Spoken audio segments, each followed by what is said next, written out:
Air conditioning. The love of my life. Uh-oh. That doesn't sound good. What's going on, Habs podcasters? We're getting into that soupy part of the summer when your air conditioning is going to be holding on for dear life. That's where our friends at Standard Heating and Air Conditioning come into play. If your AC is out, you shouldn't have to wait. Standard prioritizes homes without cooling, so they got your back. With over 70 trucks on the road, they're ready to make you comfortable fast.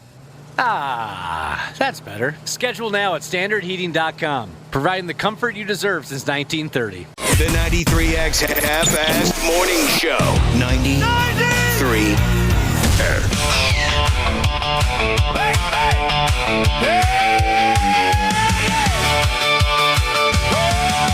It's Booze Cruise weekend. We're set and sail just 3 days until we go.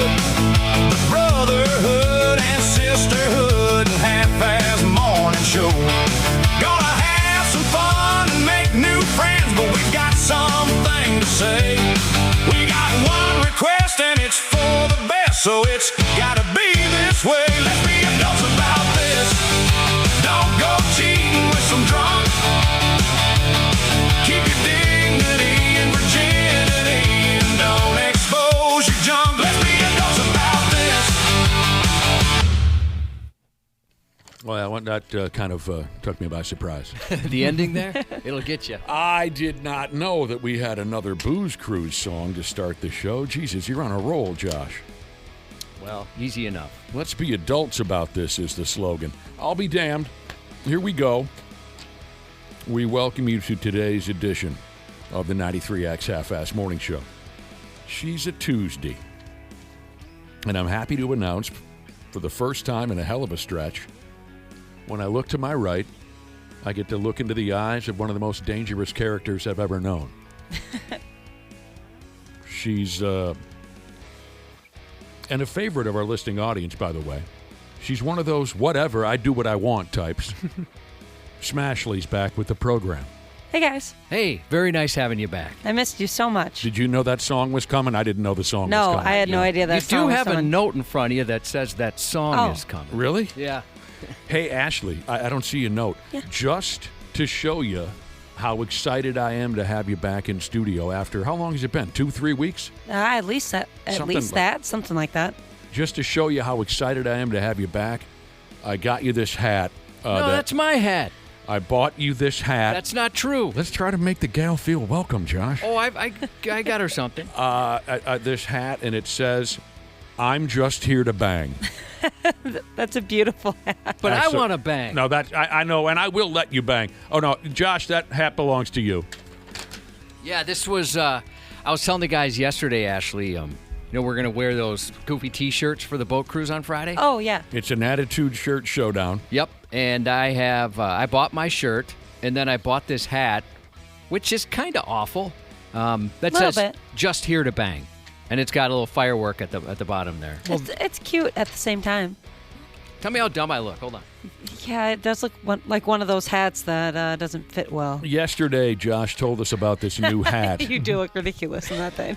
He told us about this new hat. No, I didn't get to see it, Josh. Can you start? Oh, yeah. Stand by. He told us about this new hat, Attitude hat. You know, there's Attitude shirts, there's Attitude hats. And we said we'd like to take a look at you while wearing it to determine whether or not you should wear this in public. I think it looks pretty decent. Oh, really? I mean, I've seen way, way worse. The slogan is silly, I'm just here to bang. But the truth cannot be controversial. He's going to be there to bang. He's not going to bang anybody. No. But I will not be banging. I've seen way worse. Can you do it one more time? Oh, yeah. I mean, Yeah. You've got Let me see again. a certain face that doesn't quite match the slogan. Yeah. You know what I mean? And it makes your ears stick out even further than they. Yeah, that's what I can't get over. It's His the friggin' ears. ears. I mean, if you thought your ears were sticking out before you put this hat, I mean, Is that better? it's even worse. Oh, it's the worse now. it's your ears that ruin the experience. But it ain't bad. All right. I think you should consider it for Friday. Ashley's triumphant return. Yeah, I do want to say thank you to everyone who sent their prayers and good vibes and donations, anything like that. It means a lot to me and my family, so that was really cool.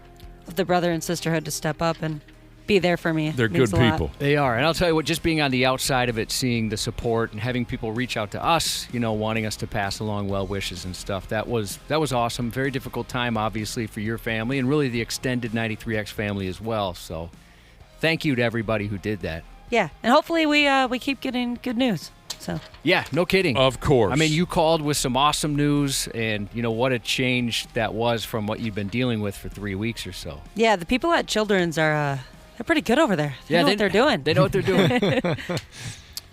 Yeah, it's a terrible thing, but it appears that things are improving, and we couldn't be happier to hear that. And absolutely, everything you just said about our listening audience and the concern and the care that they showed, it means the world not only to you but to us as well. I mean, that's what it's for, right? Supporting each other, the brother and sisterhood. So they shone in that regard. We did miss you around here.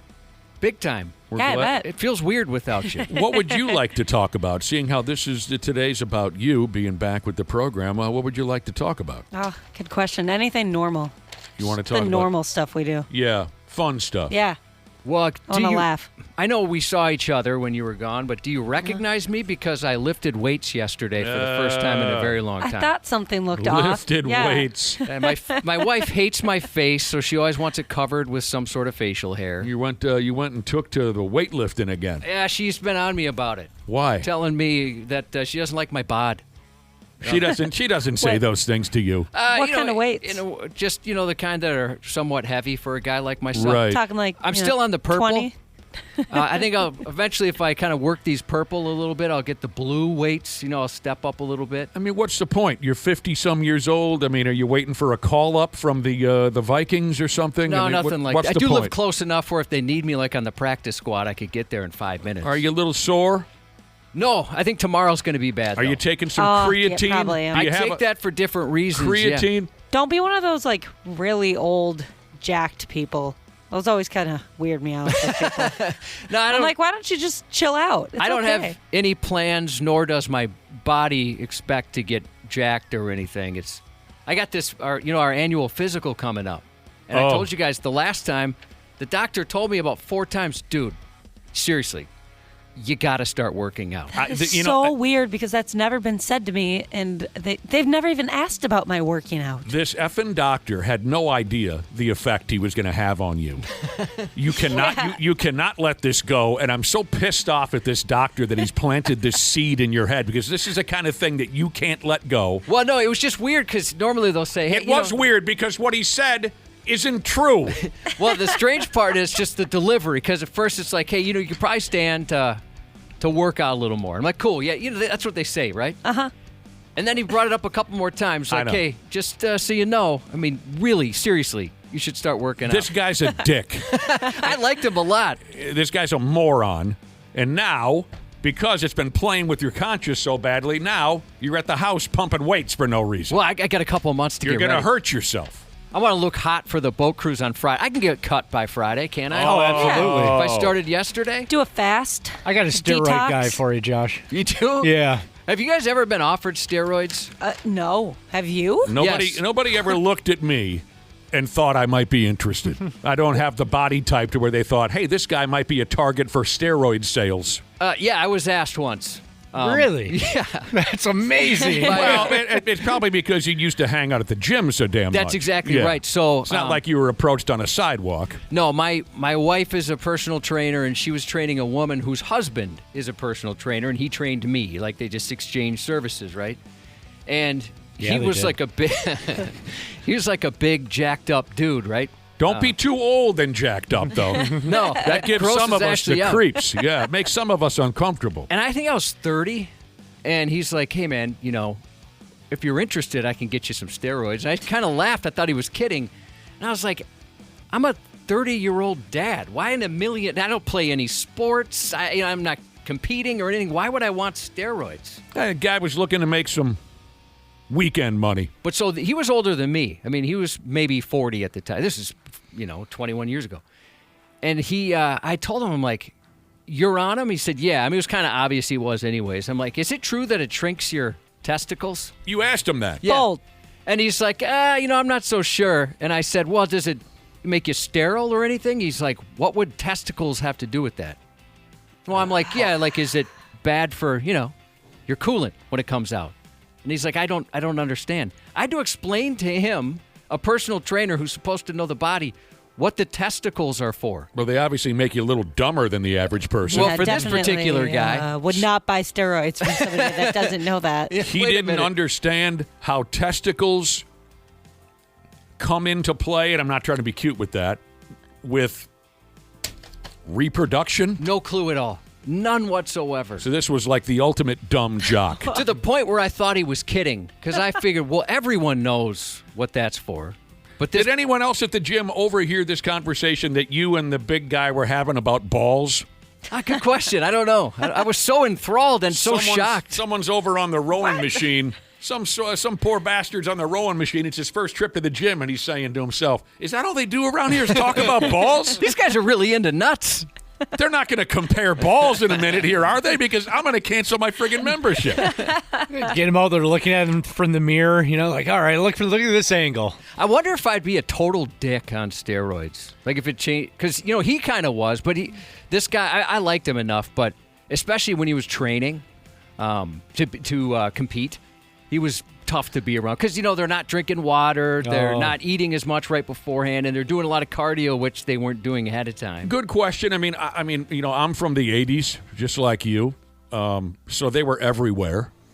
That's when they really gained popularity, was in the 80s, and I knew guys who were on the gas. The rumor was it turns you into this angry animal.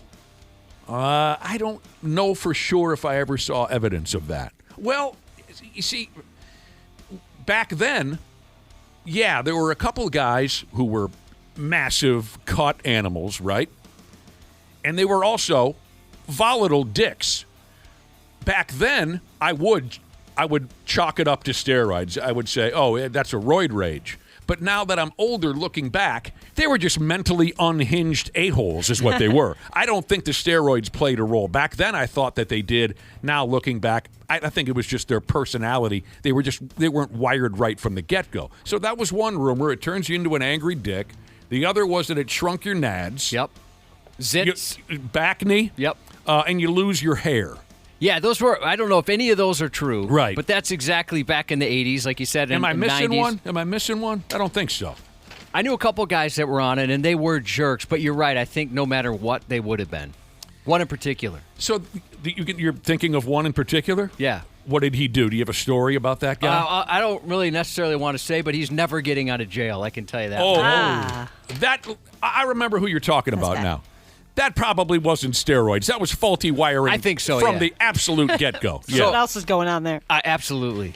So there, somebody here, I won't say their Jesus name in case they don't want it out there, but they take steroids and, oh, dang it. I mean, there's so many different types of this stuff now, right? Yeah, he said they don't make your testicles small. He's got 3 kids, so it doesn't make you sterile. Oh. Interesting. So you're back to pressing weights. You want the ladies to want you on the boat Friday. I mean, I've cheated a couple times, not on my wife, but to attract the attention of. You got so excited. This was almost going to be the greatest day ever. Oh, your eyes lit up. Ashley is back, and then Josh, you went on the side and you banged. No, I never would. What are you talking about? Never would have the opportunity either. Of course you would. I a couple years ago, remember? I could get you laid 1 hour into this boat ride on Friday. I know you love to play this nobody wants me game. It's not a game. I could get you at least a BJ within an hour of the boat on Friday. I realize it could have come across as false modesty. It's not at all. I'm telling you, I haven't had, and for a while, I was a gay magnet.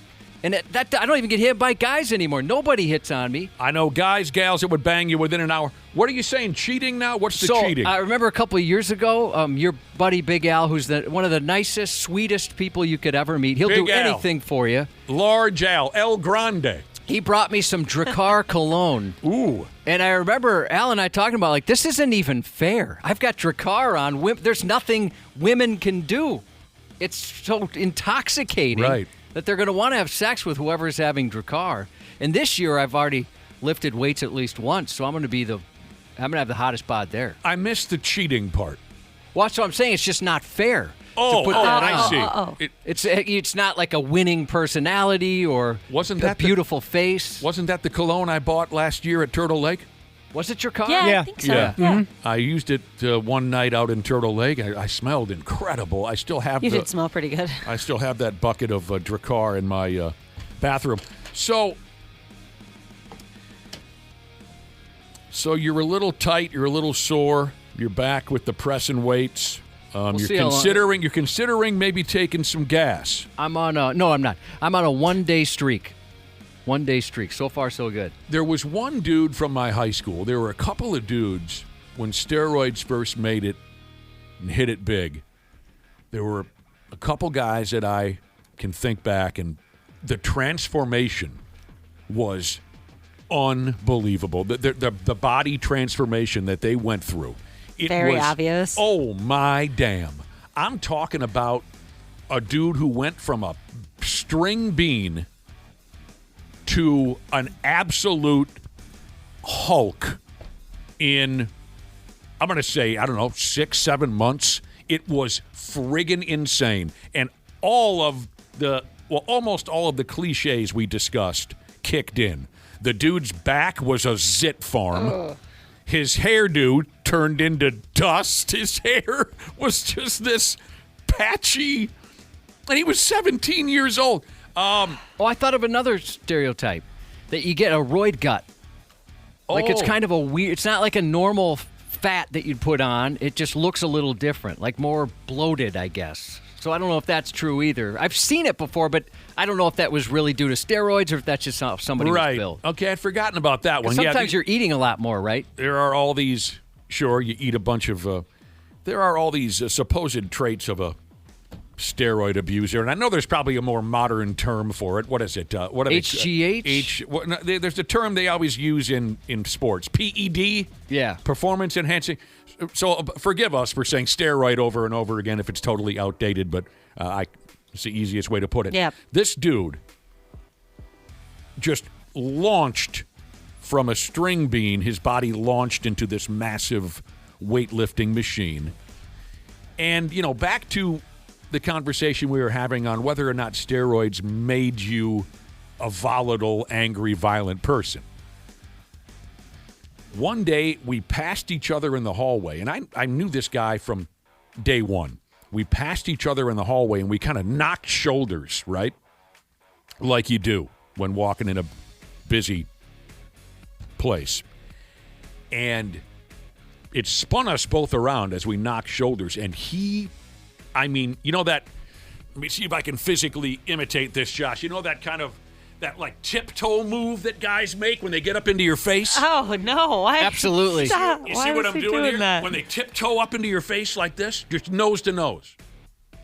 After we knocked shoulders, you did that little tiptoe Dude.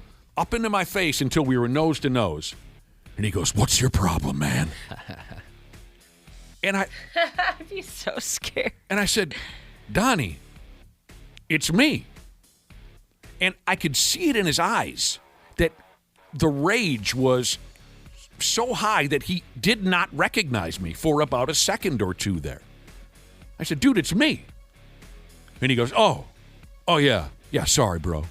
And we moved on. So that was one of those moments where back then I thought, well, that was roid rage. But now I just think the dude was squirrely as all hell. That, the way you described it, it's something I've thought of before where, two guys are squaring up for a fight. Why is it that at first it looks like they're going to kiss? Their faces get closer and closer. Sometimes they're resting their forehead on each other. And it's like, Because they is want this, to. They want to kiss. Is this romance or rage? It might be because they want to kiss. Is that what it is, Ashley? Yeah, and there's they that want- sexual tension? Yes, sometimes. Undeniable. I think Ashley's right. I think I wonder what would happen. Let's just, how much would it piss the other person off? They get that close and you just kiss them? I know a set of brothers who were just relentless with each other, always starting trouble with each other. That was just what they did. Unfortunately, now one of them is gone, but especially when they drink, there was always going to be something. And they would get nose to nose to where their noses are bending backwards. You know what I mean? You had to be there to see it, but they would get nose to nose and then even press further until they're, just, you son of a bit, like, right. I mean, imagine any other situation where you do that. Right. You just go up to somebody and say hello and you're pressing your face. What are you doing? Yeah, you would think this is a romantic gesture. Oh, God. God, I mean, I'm glad you brought it up, Josh. I can't remember the last time we had a conversation, or if we've ever had a conversation about steroids on this show, aside from when we talk about a baseball player or a football player. Yeah, I don't think I've ever seen anybody that has used them in person. At least You probably have and just didn't know. Yeah, it. I knew. Oh, you mean like injecting it, or maybe no, like just I guess I can't think of any, or at least nobody in my life that I know has ever used steroids. I knew some dudes. People are saying it gets you boobs. Is that just maybe because your body doesn't have to produce testosterone? I had heard that too. Again, I have no ability to explain any of these. Me neither. Sorry if we sound ignorant. No. I mean, I have no ability to explain these different possible side effects. These are just stories that we heard over the years. Yeah, I remember that. That eventually, I think once you stop. Right. Because maybe your body's not producing testosterone anymore. I'll go along with guess. I'll go along with whatever you say. Oh, damn. Maybe it's time, Josh. Maybe it's time for you to blow up to the size of a friggin' bus. Just walk around like a total a-hole. God. Like We've had that around here. A swelled tick. That was the term my brother being a weightlifter guy, he hangs out with these other power lifters and whatnot. That's where I got the term gas. That's what they'd say. Yeah, that's Donnie. He's on the gas.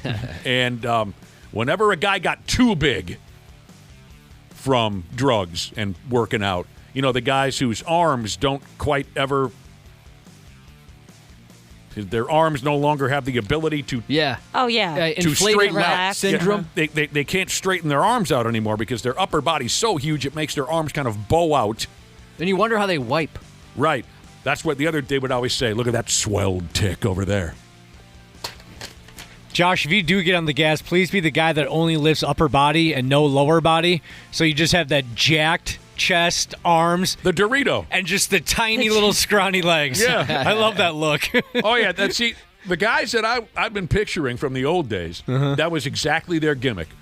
Don't bother with the friggin' legs. Their legs still look like they're 11 years old. Right. No leg day. Everything from the waist up is just bah! Just, you can't even get through a doorway. And they just got the little chicken legs. I went to a few of those powerlifting competitions. I've been to a couple. With my brother. I love watching Holy buckets. afterwards just the garbage they all eat. Just I donuts bet, and yeah. pizza and chips and I'd stuff go hard. like that. You went and had a meal with them after it was No, over? just knowing some people that competed. Afterwards you go say, "Hey, congratulations," or "Hey, that's a rough loss." What are you going to do? And then you'd watch just the binge eating afterwards. What was their specialty? Fitness model or fitness? Oh, yeah, we've had this problem before. I'm not talking about the posing guys. Well, I'm just saying the ones I've been to both. Yeah, you're talking about the dudes that just who can clean and jerk the most. Deadlift, squat. Yeah, those characters, I mean, I got a headache just watching them.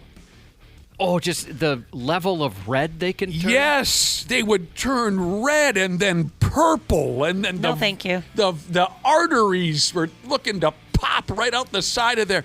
I would almost get physically sick just watching them. Yeah, that sounds miserable, dude. It does.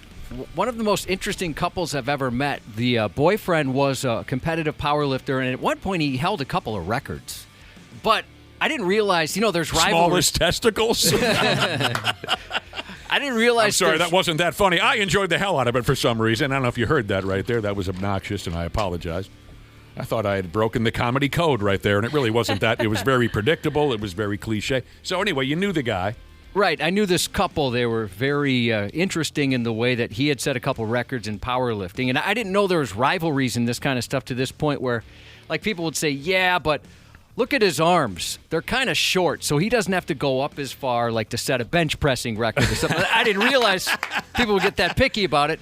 But then the wife was a competitive eater to the point where she was like one dog away from qualifying for the 4th of July deal, the Nathan's Hot Dog Contest. She's so cool Yeah, for that. she competed regionally, and she was just one dog shy before. She was a competitive eater, Yeah. and he was a and she was tiny. And he was like a semi-professional power lifter. And that guy was permanently red. Just his his breathing was so labored because his chest was so big. Oh. Yeah. They get that redness. Don't be sending in friggin' filthy jokes about who is excellent at the clean and jerk. Oh, I worried about that after You don't need to worry anymore because it happened. Yeah, I figured Sorry, as Josh. much. Do That's you okay. know, a listener says, do you know who's good at the old clean and jerk? Don't even tell me. By the way, it's the opposite order. It's jerk and then clean. It doesn't make sense to do it in the wrong way. I guess that's a good point. They say, you don't want to know?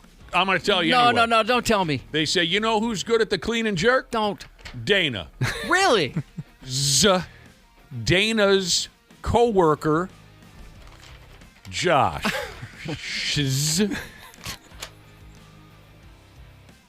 Mama. I held my breath that whole time. I almost passed out. You thought maybe you were going to be off the hook there for I a thought, second? no, here we go. Oh. Got me. I'm just here to bang. That is something. I know you're just here to bang, and I will I've got the hat to prove it. Yep. you know, Josh, that I am the guy who's going to decide whether or not you are allowed to bang. Let me bang, bro. Friday, come Friday, on our post-Independence Day booze cruise, I'm giving you the green light, son. I'm going to let you bang. Oh, I didn't even realize this on this hat. It's got, you know how like, what's that trend now where you got the little rope thing on the front? Oh, yeah. Sure. Yeah, I didn't realize it even had that. Sure, that has made a return. Yeah, I've seen a bunch of young folks with that. You got to have the rope sometimes now. Can we go from steroids to hat styles real quick? Sure. Can someone tell me what the hell is the deal with the upside-down words on hats? No, I don't get it. Yeah, that's It's very stupid. confusing. Oh, I haven't seen that. Oh, there's upside-down words. That's like a new trend? Yes, Yeah. I got to been- leave the house every Dumb. once in a while. It's been around for a year or so now. Folks have an upside-down word or two on the hat. Why? What's the deal? Can someone text 651-989-9393? Who is responsible for the upside-down words? Is that like a young person thing? Yeah. Yes. Very much so. Okay. Yes, and then they have the... Makes my head hurt. So a lot of the guys have that little mustache, Yeah, Josh. mustache is It's still killing me. popular. It's so funny. The little mustache. Have you seen it, Dana? Oh, I've seen it. It's just like the movie Top Gun. They got the little mustache. I just get... Ashley, I'm happy that you're back. We Thank all you. are. I'm happy to be back. Much better mood when you're here. Have you been crabby? No, but it's better than not being without you here. Yeah, never leave us again. We will find you. All right, so we're talking about... Look at the time already. We've been going on and on. We got to get going again, but Goat Trucking Jesus has sent in a text. We're talking about working out, steroids, the negative side effects of steroids. Here's a Goat Trucking Jesus. He wants to talk about the little dudes that walk around like they're tough. Short Now- guy syndrome. Sure, that you could go along with that. He's got a different theory. He's got a different idea. But now those little dudes, yeah, they walk around like they're tough. Goat Trucking Jesus, I'm sure you're no spring chicken. I'm guessing you've been around for a while, Goat Trucking Jesus. You don't need me to tell you this, but I'm going to go ahead anyway. Sometimes you got to be careful of those little dudes because they're a lot tougher than they look. But Oh yeah. we've all seen examples of that. But he says those little dudes that walk around like they're tough, they suffer from something called ILS. Oh yeah. You know that one? I said it. Inflated lat syndrome. Oh, I didn't. Yeah. Oh, he says invisible lat syndrome. Yeah, and I've always heard it as inflated lat syndrome. And you said it already. I Googled the upside down thing Okay. right, on hats, and I have no idea if this is true or not, but this is what Google tells me. It's to symbolize a world turned upside down by COVID-19, the pandemic. What? And companies, brands kind of took off on that. So I have no idea if that's true or not, but that's what it says here. You see, it's a I've world. never once gotten that vibe. We live in a world that's been turned upside down, everybody. And you know so by looking at my hat. It's the dumbest thing I've ever heard in my life. Yeah. Are we back to the old normal? You know, for a while it was the new normal. Where are we at right now? Everything was the new normal. I think we're in the post-new normal. Post-new normal? Yeah. I've heard that this era, Josh, it's the Abby normal. Oh, yeah, sure. Yes. You can get in some trouble with that. Abby normal. In a world that's been turned upside down. All right, you're a terrific crowd. And sorry about that ILS confusion. I got excited. I didn't hear you say it. Local 34, Jesus. I apologize, Josh. I didn't hear you say You it. don't need to apologize. Okay. There's a lot going on. All right. Local 34, Jesus. Anything that's somewhat political, I love it. He chimes in. He's great. He says, yes, the plandemic. Oh, my Lord. How are you doing, dude? I've missed him the most. Oh, I bet you have. I love him. I love him. The plandemic, it was all a friggin' plan, and I knew it. I told you guys from the get-go. Yeah, you wouldn't shut up about it. Oh, you damn right I wouldn't shut up about it because you sheeple wouldn't listen to me at first. But now you know. And if you need a reminder, I got myself an upside-down hat. It's going to tell you all about it. Stand on your head and you'll read it. Welcome back, Smashley. Thanks, everyone, for joining us. We'll try to collect ourselves here and come back with a stupid news report in just a matter of moments. Hey, it's Dana, Smart Club member of Standard Heating and Air Conditioning. When your AC isn't working, everything just feels off. That's why I trust Standard Heating. They're fast, reliable, and make it easy, so it's just one less thing to worry about. And if you've never tried them before, now's the time. Get $75 off your first service or tune-up. And while you're at it, mention 93X. StandardHeating.com, providing the comfort you deserve since 1930.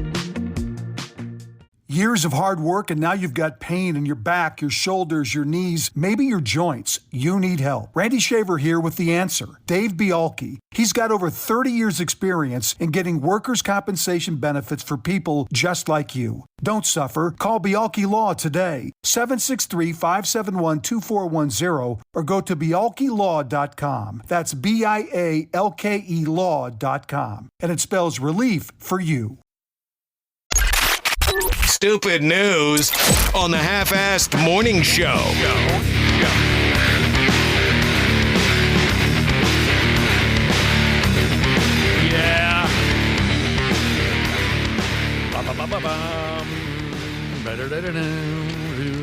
Stupid news report on the way just for you. Small valve, even smaller wiener Jesus. I'm dedicating today's stupid news report to a listener who's texted in by the name of Small Valve and even smaller wiener Jesus. It's all for you, sir, because he just texted in and said, nice 5 minutes of show and then 15 minutes of commercials. God. Well, we were on the air from 5:40 until when, Josh? 10 after 6? Something like that. That's it. We had 40 minutes of show. We'll Whatever. talk all you want now for a while. Small valve, even smaller wiener Jesus. I'm dedicating the report to you. I just looked it up. We went from 5:40 to 6:13. 6:13. Is it possible he tuned in at 6:08 Maybe. and thought that's when we started? Small valve, even smaller wiener Jesus. I dig your vibe. I dig the attitude. But let me just tell you something. The world does not begin when you wake up. I also love the people that are like, how have you not talked about blank yet? We just spent 45 minutes talking about blank, or whatever the headline of the day might have been. Like, are you guys really just going to ignore that? No, we covered it already. This is the deal. I'm going to cover you already. Please do. Today's the day, small valve. But All right. What? After these commercials. We'll be right back. Cubby's getting into pressing weights again, he was telling us a little earlier on this morning. Maybe you were listening. Maybe you hadn't woken up yet. I'm not entirely sure. So just to recap, Josh is back into pressing the weights. I'm 1 day in. Huh. That's why I look so swole. Huh. He's going to get all lit up for us. And that started a conversation A really unique conversation, I thought, about steroids. Because you're considering steroids to boost your appearance and quickly. Yeah, I ordered some just now. Steroids.com. Org. We got to talking about the alleged side effects of steroids. Now, these are just rumors that we heard when we were kids. I don't know Dick Tracy about steroids. These are just some of the things that we heard, some of the side effects, like it shrinks your balls down to nothing. It will F up your hairdo. All your hairs will fall out the top of your head, right, Cubby? Yeah. You'll grow zits on your back the size of silver dollars. Oh, and your body overall turns a very pretty herpy color. Those are some of the stories we heard. Here's a text message from Fiber Splicing Jesus. He says, oh, great. Everyone must assume I'm on steroids because my hair is garbage. I have lots of zits on my back, and I have tiny balls. Might as well just do the steroids at that point. No kidding. Jewish Jesus texted in, and he said he's got a friend who just started taking steroids. He's got a friend who just jumped on the gas. And recently that friend said to Jewish Jesus, oh, I forgot about one of the other alleged side effects. The most obvious one, I think, I totally forgot. One of the alleged side effects of steroids is that you become this volatile, emotional, angry, violent person. So Jewish Jesus had a friend who's just jumped on the gas, and that friend pulled him aside recently and said, you know, I've been really emotional lately, and I don't know why. And Jewish Jesus said to his friend, yeah, bruh. Yeah. You're on the steroids. I can empathize. I was in a situation like that where I went to the doctor. I was throwing up every day, every single day. And it was like 2 weeks worth. In the morning, I thought, well, I don't think I'm pregnant. Haven't had sex in a while. You're throwing up for 2 weeks? Yeah, and so finally I called the nurse line, and they're like, you better come in. I mean, that's not right. So I went in, and the doctor's like, every day? Looked kind of concerned, and I thought, oh, no, I'm dying. He's like, is anything different? I'm like, no, I eat the same things pretty much every day. There's nothing. And he's like, well, wait a minute. It says here you started a new medication 2 weeks ago. And I thought, yeah, okay, I don't see the correlation. He's like, well, you've been throwing up for 2 weeks, you moron. So it was a side effect from this medication. It never occurred to me that would make a difference. Stop taking the drugs. I've been taking medication for epilepsy for 30 years or whatever. And that's probably why medication didn't even come to mind. It never came to, it was just something I normally did, but right. I did forget that they swapped out my medication, and I didn't think that'd be a side effect. Everybody's been there, Cubby. Yeah. You didn't think of the obvious. So I get it. Your friend's not thinking of the obvious. Remember that comic we had in studio years ago? And just for the record, he hasn't been back, and we're pretty thankful for that. But anyway, one thing I remember about this guy, on the topic of, your general health, some of us are in better shape than others. This comic said he would poop blood. And this would happen more often than any human being would like. If it happens once in a while, I understand there's nothing to be terribly concerned about. But if it ends up being a regular thing, yeah, you should probably have a conversation with a physician. So he went into the doctor's office, and the doctor said, what's the problem? And he said, I'm pressing out blood every time I cut one. And the cop simply looked at his face and said, when's the last time you had a vegetable or a fruit? And the guy said, Oh, geez. And the doctor said, why don't you go ahead and try a couple of apples, maybe a banana, maybe a salad, and get back to me. And it was as simple as that. The guy was just eating. He was a comic. He was a touring comic. He just was eating nothing but garbage. I'm sure. All right, on to the stupid news report before any of our listeners bust a spring. Here you go, Wisconsin. You stupid bastards, Josh always says. I've never said that, ever. This one's for you, Wisco. Your behavior has made the stupid news. You went ahead and made the report. But I am a little confused. When did the 715ers become classy? Did they change on us, Cubby? You're the one who always refers to them as stupid bastards. No, I've never said that. You know them better than the rest of us. Did they go and get sophisticated on us? There's plenty of sophisticated Wisconsinites. Tell me about them. Well, they like when they drink a beverage, they keep the pinky up in the air. Sure. That's one thing. They have chauffeurs that take them around. They use contractions less than maybe us Minnesotans would. And I do not know why, but that's just a few things I've noticed. Here's why I ask that question. Did Wisconsin go ahead and get sophisticated? It says here, out there, Summers, in the 715 area code, a wedding reception went off the rails. A groomsman there at the reception, he took to eating meatballs with his bare hands. And to be more specific on that topic, I believe what happened here was they had the buffet set out there for everyone to have dinner, and they had a big bucket of meatballs, right?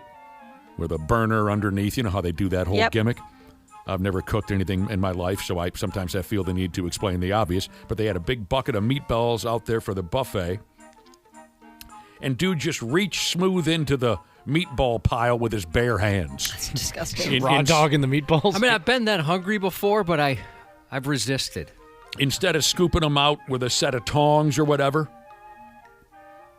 So since when does something like that upset Wisconsin people? The guy fisted a meatball or two? That's got to lead to violence in Wisconsin? Oh, I was waiting for a little bit more. Like, I thought maybe he did something crazy with the meatballs. Right. That's it. So Wisconsin... That's gross, but whatever, dude. That's a bit odd. They've changed.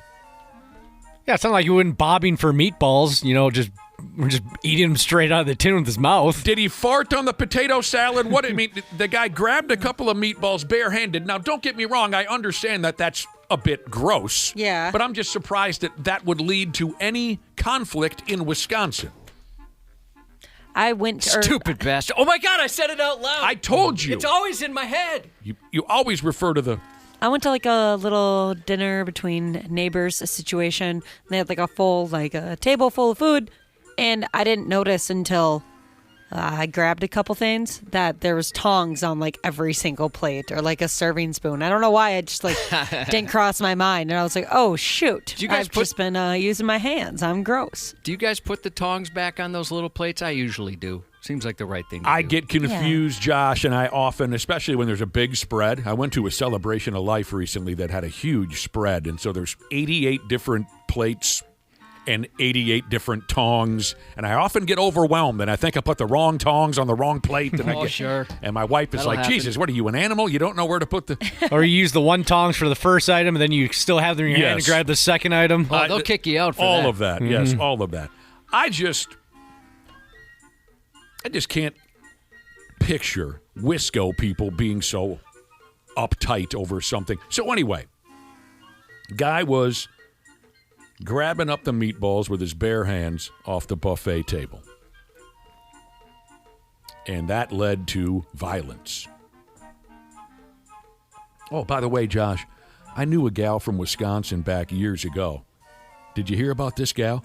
She went on into the doctor's office, and she said that her butt hurts. Oh, no.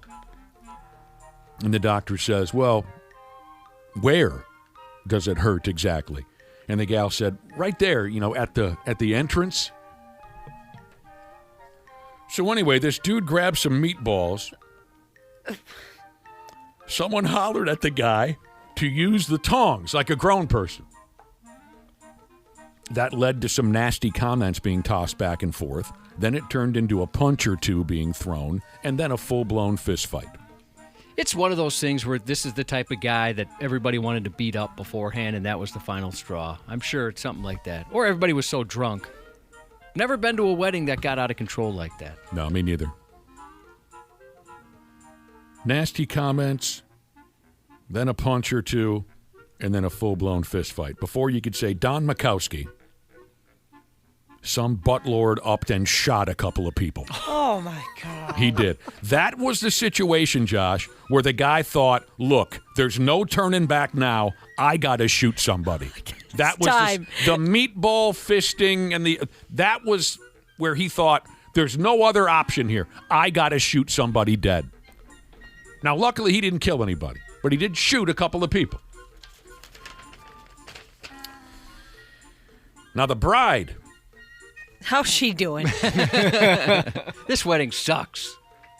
She didn't appreciate her third or fourth career wedding reception being turned into a roadside gunfight, so she upped and chased the shooter smooth out the wedding hall. That's pretty awesome. I could Smooth see out Ashley doing that. Yeah.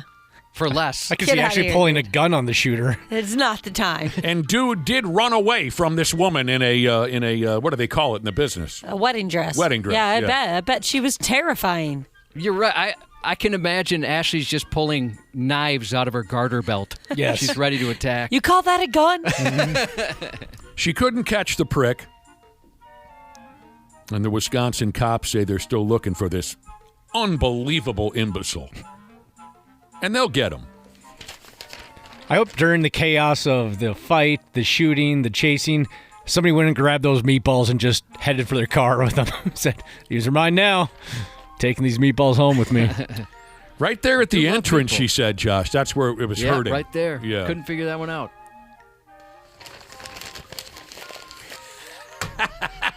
That's what you got to think about for a couple of seconds.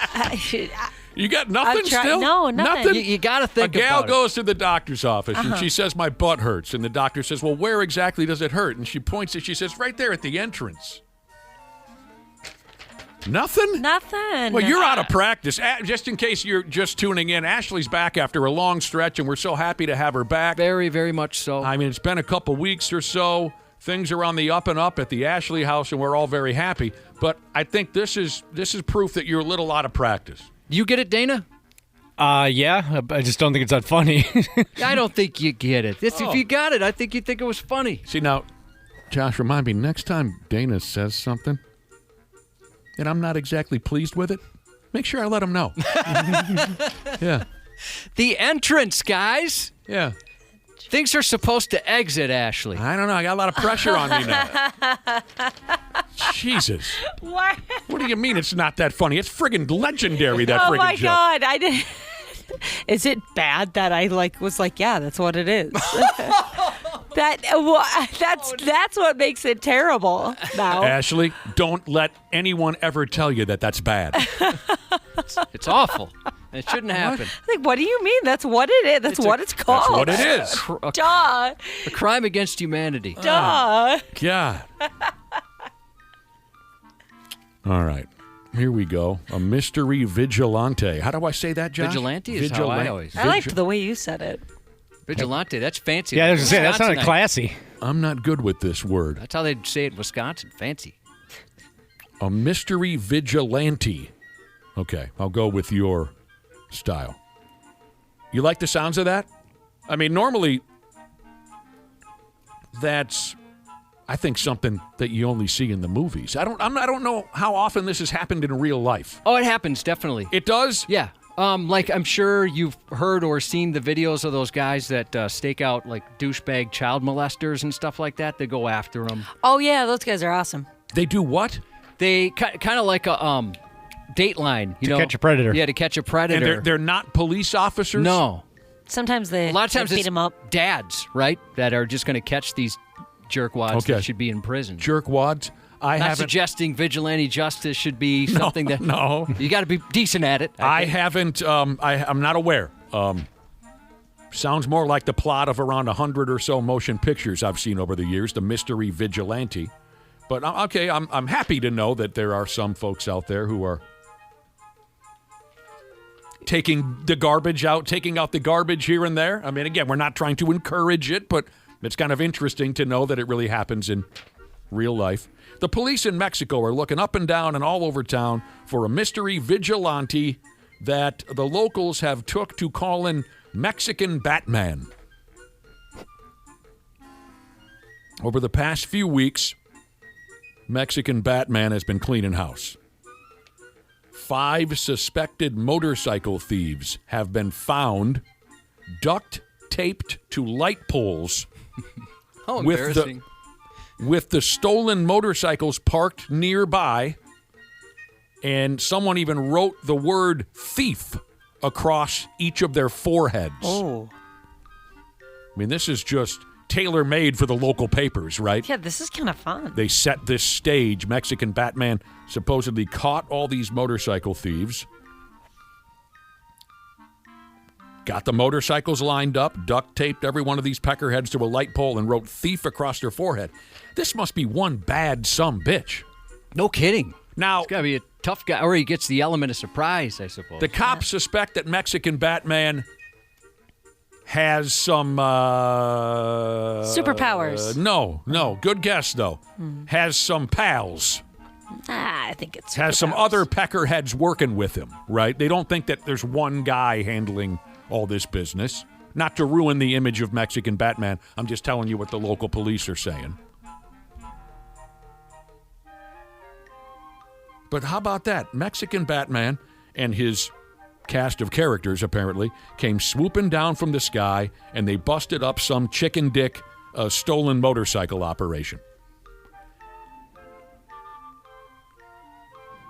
The cops have very little to go on, really, other than what they found. They're not sure of anything when it comes to Mexican Batman. They just know, so far, he's been grabbing up some derelicts. That is pretty cool. Mm-hmm. African American Jesus says, when you didn't get the entrance reference to the butt joke, Ashley, his first thought was, yep, Ashley does butt stuff. No. What was that listener's name? African American Jesus. I know. It's good, right? He's a biracial angel. Love him. Waylon for life, Jesus said, just tuned in, and the first thing I hear is Ashley does anal. Nice. Nice. Don't say that. Yeah, I don't know if anyone really directly said that, but... Oh, God. Look out. Look out for Mexican Batman. I wonder if he's got an outfit. I hope he has an Cool outfit. vehicle. Yeah, I hope he has some kind of a It'd be a disappointment if he didn't. costume. Utility belt. I mean, of course, people are texting in saying, well, he's maybe being helped out by Mexican Robin. Of course, that's the easy answer. And people are, who was that? Oh, shoot. Salesman Jesus says that it's actually Mexican Batman at that point, if there's more than one. You might want to put your glasses on. Oh, because of the reading thing? I know it's bad. Statesman was your first guess. Yep. What was the other guess you had? I had a Stalesman. few. Stalesman. Yep. And then the correct answer was salesman. Right. Jesus. So, Yeah. for the record, I do know how to read. Yeah. But I can't see that far anymore. You got there. That sucks. Your I need a bigger font on my computer. I thought you were using glasses. I was, but they're kind of annoying. Oh. You They're know? kind of annoying. Yeah, I just can't quite get used to them. I got to wear them. I understand. Josh, are you become that person that has like the most zoomed in font on their phone of all time where you can like Not see yet. it from space? Like at home, I'll wear my glasses. Okay. No regrets, I always say. Yeah, your eyesight is turning into garbage. My hearing is just absolutely gone now. But all of this makes me want to tell the Blee story again. Josh, you mind if I tell the Blee story? Of course. Do you guys? I'm sorry. Let me rephrase that. Of course not. Oh, I didn't even notice. Do you guys remember the Blee story? The word sounds familiar, No. but I think once you start going, I'll remember. We had this intern back in the day, Tim. Tim was a character. Josh refers to Tim now and again. You don't know it because we don't often use his name. But Tim was the classic example of the innocent little high school kid who came to the radio station to intern. This is back years and years and years ago when we had many interns who would answer phones and fetch coffee and fetch drugs for the on-air staff. Tim was the classic case of the innocent little high school kid who came to the radio station to intern and left a few years later as a complete derelict drug addict. Oh, yeah. His life was ruined. He changed. He was like Man. this sweet Catholic kid. I and- understand he's been incarcerated for years. The radio station ruined him. That's so sad. There's been a couple people, I wouldn't say ruined, but when we went from 93.7 The Edge, an alternative station, to Oh, God, I hated it. rock station. Hated it. And the original 93X was a lot heavier stuff, right? Word. And there was a few people that said, "Oh, okay, now we work for a hard rock station," and they got sleeves, changed their outfits, and everything. So their personalities changed. Yes. But it didn't ruin them, I don't think. Yeah, when we Maybe went even a little more attitude. You're right. There were people who transformed their entire image because of the change in our format. We went from alternative, puke, vomit, hated it. Again, I need to make that very clear. I don't know why, but I always need to make it clear how much I absolutely despised those days. We went from alternative to hard rock, and so all these characters went from Beck to Zakk Wylde That's so embarrassing. overnight. Their appearance went from Beck to Zakk Wylde. What if we turned into a country station and then everybody around here started wearing like spurs and cowboy hats? And That's why Josh big has belt his buckles? he has his alter ego already. Dusty Spurs. Yes. That's going to be my radio name. You're just waiting. Ashley, it's hilarious you said that because I was so excited that 93X was back. The original 93X, I loved that station. Absolutely loved it. And so it was so great that it was coming back. But there was a part of me and Nick where we both said, let's please change to easy listening or something where it made no sense. The outfit, personality, and tattoo changes. Oh, dude, yeah. I said, what would they do? They would have been stuck. They would have been so screwed. I'm over here looking like Rob Zombie, and now we're going to be playing Tears for Fears and nice. Lionel Richie. Oh, okay, I never told the Blee story because we get going this way, that way. So Tim is here interning for us. This is decades ago. Come on. And this was back in the day when the telephone would ring. Telephone doesn't really ring around here anymore. Now it's all text messages. But we were giving away tickets to go see Power Man 5000 or some horrible rock band. And Tim was in charge of answering the telephone, and okay, you're the winner. You win tickets to go see Power Man 5. And then he was to hand us the name of the winner. So then we could announce it on the air. And so we're live, we're live this entire time. And he hands the piece of paper with the winner's name to my on-air partner at the time. And my on-air partner says, the winner of the Power Man 5000 tickets is, hang on a second, Blee? B-L-E-E? And Tim says, yeah, Blee. Nobody's named Blee. And my on-air partner says, well, you're sure about that? And Tim goes, yeah, I just talked to the guy on the phone. Blee. B-L-E-E. That doesn't sound like a real name to me. And Tim's like, well, it is. The guy I was on the phone with him 2 minutes. He said his name was Blee. And so my on-air partner says, you know what, F this. And he picks the phone up live with the winner still waiting online. He picks up the phone and he says, sir, welcome to the 93X, whatever we were called back in the day. What is your name? And the guy says, Lee. L-E-E. My name is Lee. And so then Tim's like, well, I thought, we're like, what? You thought what? There's no human being on planet Earth named Blee. You couldn't put two and you couldn't do that on your own and maybe figure out that the fact that he wrote it down and confidently he handed it did. to you. B, There's a lot of steps in between.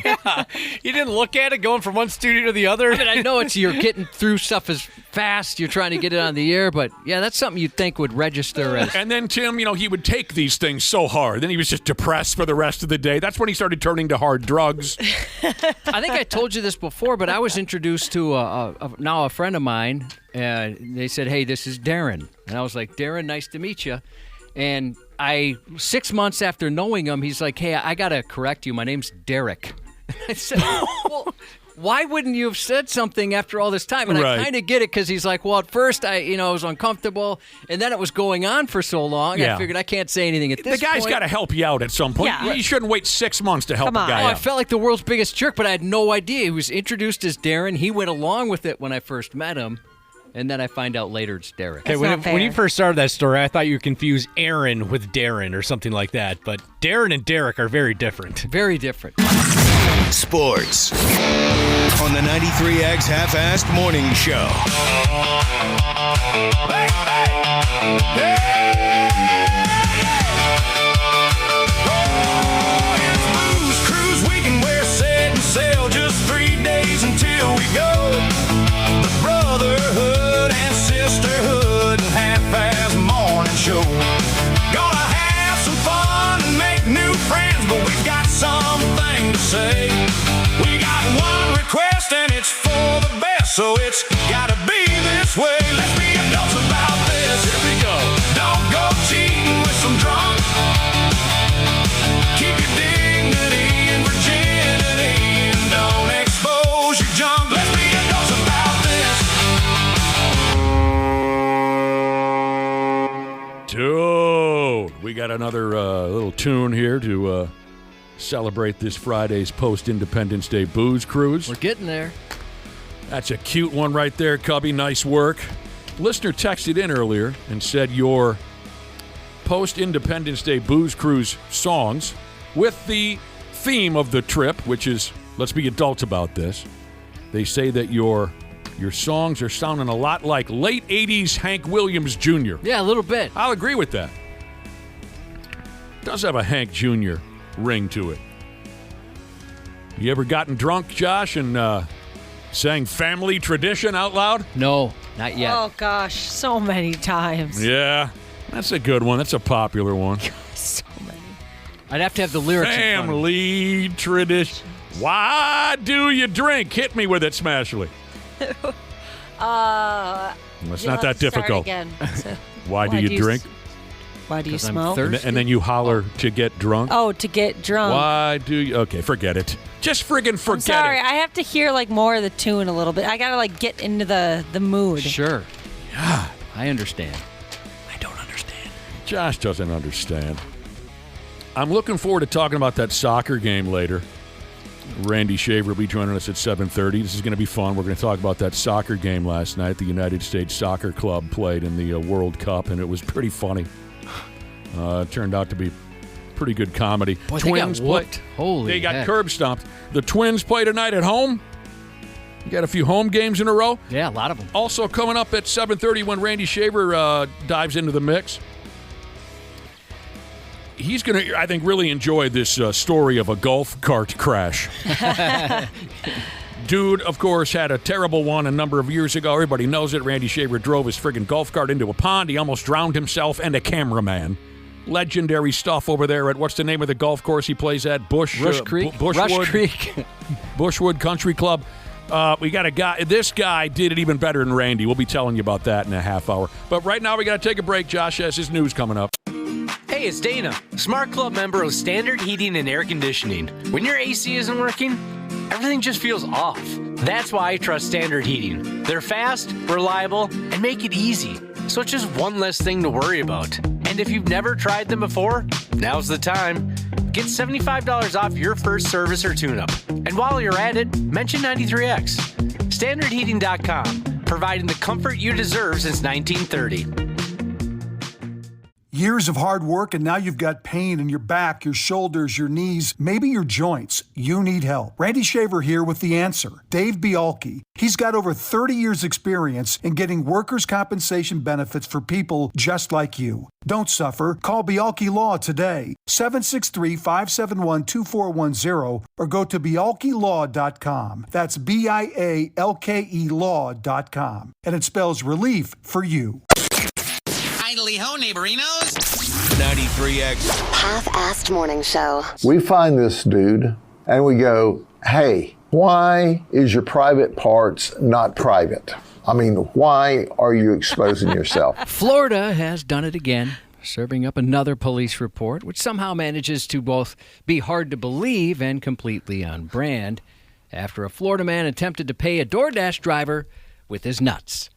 Authorities say 57-year-old David Thorson exposed himself to a DoorDash driver, then blamed the whole bear business on an unlikely culprit, his cat. As a woman arrived at his home to deliver food, Thorson answered the door, apparently deciding pants were optional, wearing nothing but a T-shirt. That's my sex outfit. Yeah. The driver reported the incident to law enforcement, and while deputies were responding to her house, the sheriff's office received another call about Thorson wandering around naked. Deputies eventually caught up with Thorson after the DoorDash and DongDash incidents and asked why he exposed himself. Yeah, why? According to police, he offered deputies a pretty unbelievable excuse, saying, "You see, I took off my clothes because my cat scratched me." Oh, Didn't want to get. that's usually what I do. Yeah, you don't want to get blood on his clothes. Okay. Thorson was charged with vulgar public nudity and violation of probation stemming from prior charges. He's shown it before. Well, these charges were a little different. He carried a concealed weapon, possession of methamphetamine. He'll conceal the weapon, but not his penis. Possession of methamphetamine and possession of drug paraphernalia. There's a lot of reasons to stay away from this guy. Yeah, absolutely. Cat got him all scratched up. He had to get nude. Ah, that hurts so bad. I thought he was going to blame it on the food. Right? Yeah, like gave him diarrhea and he needed quick access. Well, I don't know. I just thought maybe he'd blame it on his meal because he had just partied with DoorDash. Well, let's keep an eye on this sumbitch. Not every cat story ends with someone having to explain their penis to deputies. Thankfully, this feline feature involves considerably less unsolicited exposure and considerably more espresso. Cats and coffee are a winning combo, apparently. And Minnesota isn't just raising the bar, it's raising the fur in that regard. Turns out 2 of the country's best cat cafes right here in Minnesota. Cat cafes. Were you aware of this? That we had a couple of that they existed? Yeah. Yeah, definitely. Oh. According to the latest USA Today Top 10 Reader's Choice poll, Cafe Meow in Roseville landed at number 8. So that means you bring your cat into the joint. I think There's it has already cats there. cats there. Yeah. Oh, you have a cat there. And then the cat serve you coffee. It's like cute little aprons. Come over and sit at the table with you. Okay, now I understand what a cat cafe is. Wired Whisker in Duluth clawed its way to number 3 on the nationwide list. Topping the list at number 1 was House of Black Cat Magic in North Carolina. Have you gone to one of these joints yet, Josh? No. Do you like cats enough? I used to be allergic, and I lived with a girlfriend who had a couple, and I got a little better. So I don't know. I haven't been around a cat, and so I guess since I've been to your house last year. I like those sumbitches. Didn't you have a cat once throw up into your mouth Right for into you? my mouth. Dude, I forgot about that. That's so messed up. It went cat digestive system. Yes. Cat mouth. Josh mouth. Oh, that's not right. Can I tell you something, Ashley? You were nude at the time, weren't you? I was. I was Yeah. in the shower. Right. Very hot. Oh. Tangy. Tangy, you know what I mean when I say tangy? Yeah, I bet. I heard like cats and dogs, they have the wind up sometimes before they're going to barf. Right. And I didn't know what it was because I had the shower going. Couldn't hear it. So I stopped the masturbation and I opened up the shower curtain, and right next to where my head was, there's a little shelf, and the cat was up there and he liked to peek on me showering. I get it. Yeah. Yeah. What was his name? Fletch. That's stupid. And so I loved it. And so It's cute. the second I opened the curtain my mouth is open, about to say, "Oh no, he's about to puke," and he puked right in my mouth. That's so bogus. I Why would developed it do cat that? powers afterwards. Because he gave him that friggin' name. That's one of my favorite movies. I love the movie Fletch. The southwest corner of Minnesota is standing by the notion that size does matter. Southwestern? That's correct. I'll be damned. As they're now, They don't get talked about enough or as much as maybe other parts of Minnesota. Would you agree with that, Josh? I totally agree. And Yeah. this is probably why they did this. Yeah. They're now the home of the world's tallest nutcracker. Oh, nice. The new attraction in Laverne, a town that already claims more nutcrackers than residents, stands along US 75 next to longtime local business, Those Blasted Things. Visitors won't have to strain to spot it. At 65 feet tall, the giant is impossible to miss and can now be seen from Interstate 90 near the South Dakota border. While the statue's not yet been formally recognized as the tallest nutcracker in the world, it stands nearly twice as tall as the current record holder in Nutsack, Germany, Neuhausen, Germany. We've just needed something to pull people off the interstate. The people coming in here were double and triple the amount of people just like that. overnight. We know he's the tallest because he is almost twice as tall as the current world record holder. The colossal cracker was designed by a local resident and took several years to complete before being privately funded by the nonprofit Just for Nuts. Once the electrical wiring is done, the giant nutcracker will have a working jaw and be able to bust a nut for real. Laverne's obsession with nuts is nothing new. The city's home to the third largest nutcracker collection in the world, thanks to a resident who collected more than 6,000 nutcrackers before donating them to the town's history center. Hi, I'm the crazy old lady that has the nutcracker collection in Laverne, Minnesota. The collection already draws thousands of visitors each year, and residents are betting big on nuts, hoping the giant newcomer will give the town's tourism economy another boost. Laverne, Minnesota, huh? Yep. That's a funny spot. You're damn near in South Dakota. You're damn near in Iowegian when you're in Laverne. I like the way that old-timer put it, too. We're looking for something. I think he put it this way. We're looking for something to pull people off the interstate. Yeah. I know a couple guys here in Wayzata that they don't like Laverne so much. Oh, why not? Bad experience? Suddenly, Laverne is in the same hockey conference as Wayzata for some reason. Does that make any sense to anybody? Absolutely not. So, like, twice a year, they got to go all the way to Laverne for a meaningless peewee hockey game? Oh, man. They hate Laverne for that reason, Josh. They have their Nutcracker Fest this weekend, if you guys are interested. I never really got into those. Nutcrackers? Oh, I love them. Never saw the appeal. Really? Yeah. The bearded guy? Yeah, I love the Christmas ones. Absolutely love them. Why? I don't know. It's just maybe we had some Do you have varying sizes of them all over the house come the holidays? Affirmative. I want to get some of those huge ones. What did you say? Affirmative. Affirmative. I want to get some of those huge ones, you see outside people's homes, but I looked into the price, and I'm not going to be able to get one of those. Huh. I wonder how did that start? How did your love of nutcrackers? I think it's just because when I was a little kid, like my grandma had a bunch of them, and it was just so associated with Christmas. You are kind of a Christmas whore. I am a bit. Yeah. So, yeah, I've got a handful of them. And do you actually crack nuts and sit there and eat them by the fireplace? Or? Nah, not at all. My grandma wouldn't let us. We had just a kind of a boring metal nutcracker. We couldn't use the actual nutcrackers for that. Your grandma wouldn't let you eat nuts? No, she'd let me eat nuts. Because it would create a mess? But she wouldn't let me crack them in the nutcracker. Oh. We just have to have... I see. Just the tool. It was decorative only. Yeah. Okay. Not the British military member or whatever it is. Unbelievable that... Who was this? Who the hell said this? Some friggin' bastard just texted in and said he's been to Laverne before. It's right over there by Shirley. Oh, I was wondering if somebody's going to say something like that. You dick. Who was that? It was there. It was there. What happens? Sometimes it's there and then it's gone. You know what happens with our text machine? No, I have no idea. If they text twice, gone. If other people text at the same time, I want to know who to light up for that terrible joke. Pro tip. If you're going to go around pretending to be a police officer, don't pull over a car being driven by an actual police officer. Love when they do this. And that's a lesson a man in Florida learned the hard way last week. According to the Hillsborough County Sheriff's Office, a black Chevrolet Suburban activated red and blue emergency lights while following a vehicle the driver definitely didn't realize was an undercover Sheriff's Office vehicle. Didn't take long for the deputies to flip the script and conduct their own traffic stop on the Suburban. During the investigation, officers found a pistol, an illegal emergency light setup, and an additional 2-foot emergency light bar. This individual's actions were dangerous, deliberate, and illegal. We will aggressively pursue anyone who attempts to impersonate a deputy and use that deception to intimidate or endanger others, the sheriff, Chad Cronister, said. Wow, that's a mouthful right there. But well said. Well said. Oh, thank you. A similar incident occurred last month in Maryland. June 15th, authorities say a man attempted to pull over a police officer driving an unmarked car. Investigators report the suspect was driving a Ford Taurus when he came up behind the unmarked cruiser, activated red and blue emergency lights, and initiated a traffic stop. The cop got out of his car and approached. And because nothing says, "I'm definitely a cop," quite like immediately retreating when you see a real cop, the real officer activated the real cruiser's emergency equipment, and the fake officer quickly headed back to his own definitely not a cop car.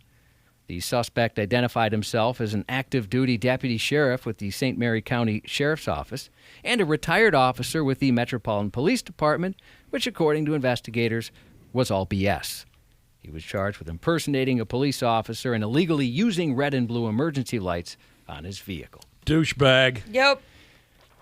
Obviously, we hear plenty of stories about people impersonating police officers, just like the last two. Yeah. Usually it's some wannabe badge bunny trying to boss people around. But this next guy wasn't chasing power. He was chasing cheap poultry. We all love a good discount, but there's easier ways to save a few bucks than pretending to be law enforcement. A 59-year-old Texas man was arrested after allegedly trying to get a Chick-fil-A discount by claiming he was an off-duty officer. That plan would have worked a lot better had it only been true. The man, who was visiting a Chick-fil-A in McAllen, Texas, told employees he was on duty just out of uniform at the time. Mm-hmm. Then he placed his drive-thru order. But when an employee asked to see identification, the plan flew the coop because he wasn't a cop. According to the actual cops, the man showed the employee a black leather wallet containing a silver metal badge with a star in the center. That ought to do it, right? Yeah, then he asked for his law enforcement discount. But his request hit a roadblock because the employee checked with the manager, who denied the discount because there is no company-wide law enforcement discount policy at Chick-fil-A. That decision is left up to each individual franchisee. Is that right? According to employees, the customer became irate after the request was denied, so much so... Just like a cop would. Right. Wait, I want my half price. So much so that investigators said a Chick-fil-A general manager had to step in. Authorities charged the man with false identification as a police officer, which means he could spend up to 180 days in jail because he wanted some cheap chicken. Loser. He is a loser. And it makes it even better that even if it worked out for him in lying, they still don't do that. Hey, I'm sorry, we don't do that here. Have you ever heard what cops call that? A place where they give you a discount if you're a police officer? Give it to me. Friendly. Friendly. Yeah. Ooh, this place is friendly. Get half price or even better. One man's apparent unfamiliarity with one of America's most infamous cautionary cliches turned an innocent gesture into a police hunt. A report of children running from a man offering candy from a white van sent the Maryland community scrambling last week, triggering a viral police alert, which ended just hours later with an unexpected phone call from the very man investigators were trying to find. The stranger danger moment unfolded about noon on Tuesday when police were called after children reported an older man in a white work or camper-style van offered them candy before driving away when the kids ran. Fearing the worst, cops rushed to investigate and asked neighbors to check doorbell cameras while sharing photos of a similar-looking van across social media. The post spread faster than your aunt at a George Clooney meet and greet. By late afternoon, police announced they'd identified that driver because he called them himself. According to investigators, the older man saw the viral post, contacted the department, identified himself, and agreed to an interview. He admitted offering the children candy as he left a work site, but told investigators he never realized how that gesture would be interpreted. Is that right? Detectives verified he had been working on a nearby home and determined he had no criminal intent. He was just being nice. He was being nice and realized, oh my gosh, I'm in some serious trouble here. Got some candy. Kids like candy. Why not? That is effing incredible. Yeah. He really had no idea. I thought everybody had heard that. Was this guy fresh off the boat from some other part of the world? He didn't say that. Because I can understand that. If you're from some faraway place. So the kids were never in any danger. Not at all. It was just except maybe cavities. That's about it. Diabetes. Yeah. No, they said this guy meant no harm at all. He was just trying to be a nice old timer. That is hilarious. Didn't understand the reaction at all. He's never going to do a nice thing again. F me. We were working a 93X promotion, and we had a huge bowl of candy, and it was cool, Everybody loves candy. Yeah. And I was handing that out, and even I felt weird about it. Like, obviously, I'm working here for the station, and, it's part of it. And probably nobody's going to think I'm some sort of pervert, but I did have to joke about it as I'm handing out free candy to strangers. I even worried about that. This guy, he had no idea. With a big station van nearby. Right, exactly. a windowless station van. Yes. Now that I think about it, you made it worse. You kids want to come in here and smoke a joint real quick? Come on, kids. All the cool kids are doing it. Avenged Sevenfold guitarist Sinister Gates, 45 today. He's a guitar genius, in my opinion. You like what he can do with that damn thing? Yeah, absolutely awesome. Happy 31st to SRT Magnum Jesus, and for the love of Pete, welcome back to our dear friend Ashley. So good to have you back. Thank you. It's nice to be back. Love you, babe. And that's 93X News. Randy Shaver. On the Half-Assed Morning Show. So what kind of whips we rolling these days, man? I know, Miller, you got like 12 cars, man. Watch out. He said, watch out. Got a driver. Oh, you got a driver? They said you was too busy running into folks, man. Keep his ass in the back. LeVar Ball. Right there, that's LeVar Balls. He's going to be a thing in this town now soon enough with one of his kids playing for the Timberwolves. We'll get to more on that subject in just a minute. Hello, Randy Shaver. Hello. And let's also welcome C. Willi Myles into the mix. Hello, Willie. Oh. Good morning. How you feeling, C. Willie? I feel like a brand new man, Randy. Now, you know, the overall health of the members of this radio show is iffy. I don't know what's happening. For sure. Everything's happening at once. When you collectively look at everyone involved in this radio show, the overall health is iffy at best, including our guy here, C. Willi Myles. Do you want to explain to us what's been going on with you lately? Because it's really interesting, and we're really happy to see you up and around and looking like yourself. Yeah, man. So about a couple of months ago, I went to my eye doctor, and for the last couple of years, I've been having a little problem with my sight and not being able to just basically tunnel vision. Basically, is what I had, and I was explaining to both the optometrists that I had before that when they give you the eye test, you close one eye. If I was looking out of my left eye, I couldn't read the first two letters. And then if I was looking out of my right eye, I couldn't see the last two letters. Okay. And they just kept changing my prescription. Well, this new lady looked into my eyes with a new machine and did some different things and realized that she had seen what was happening to me before. And what had happened was she told me that I had a tumor on my pituitary gland. God dang. That was pressing down on, the occipital nerve. Optical? Something like that? Yeah. Yeah. It was a big word, big medical word. That's not what you expect to hear at the eye doctor. No. Not And even she close. said that's not my thing, but I'm going to refer you to a doctor, get you an MRI. And they got an MRI, and it was confirmed. And it was golf ball size. Jeez. And it was just sitting there in your head. Yeah. And so I did that, and I had to wind up going seeing endocrinologist, and then I had to go see the neurosurgeon consult and the ENT consult, and then they wound up getting me in for surgery down at Abbott and pulled it out, and it turned out to be a snowman. He said he'd never pulled one out, so it was a golf ball size head with a almost like a, what do you call it, a jawbreaker behind it. Yeah. That size. A little so snowman, a little tumor snowman. Right. And they pulled it out how? Nose. So they went up my nose, so they didn't, pulled it smooth out of your nose. Smooth out of my nose, brother. Oh, man. And it was a three-hour surgery, and it was pretty scary. Oh, I would bet. Anytime you click and people are working on your brain, man, and yeah, when you got to go see a neurosurgeon, that's your head, that's your brain, and he's telling you with the calmness of Joe Namath in the huddle calling a play. You know what I mean? He's seen it a million times. A million times. Yeah. And I'm looking at him, I'm like, I need you to look a little bit more.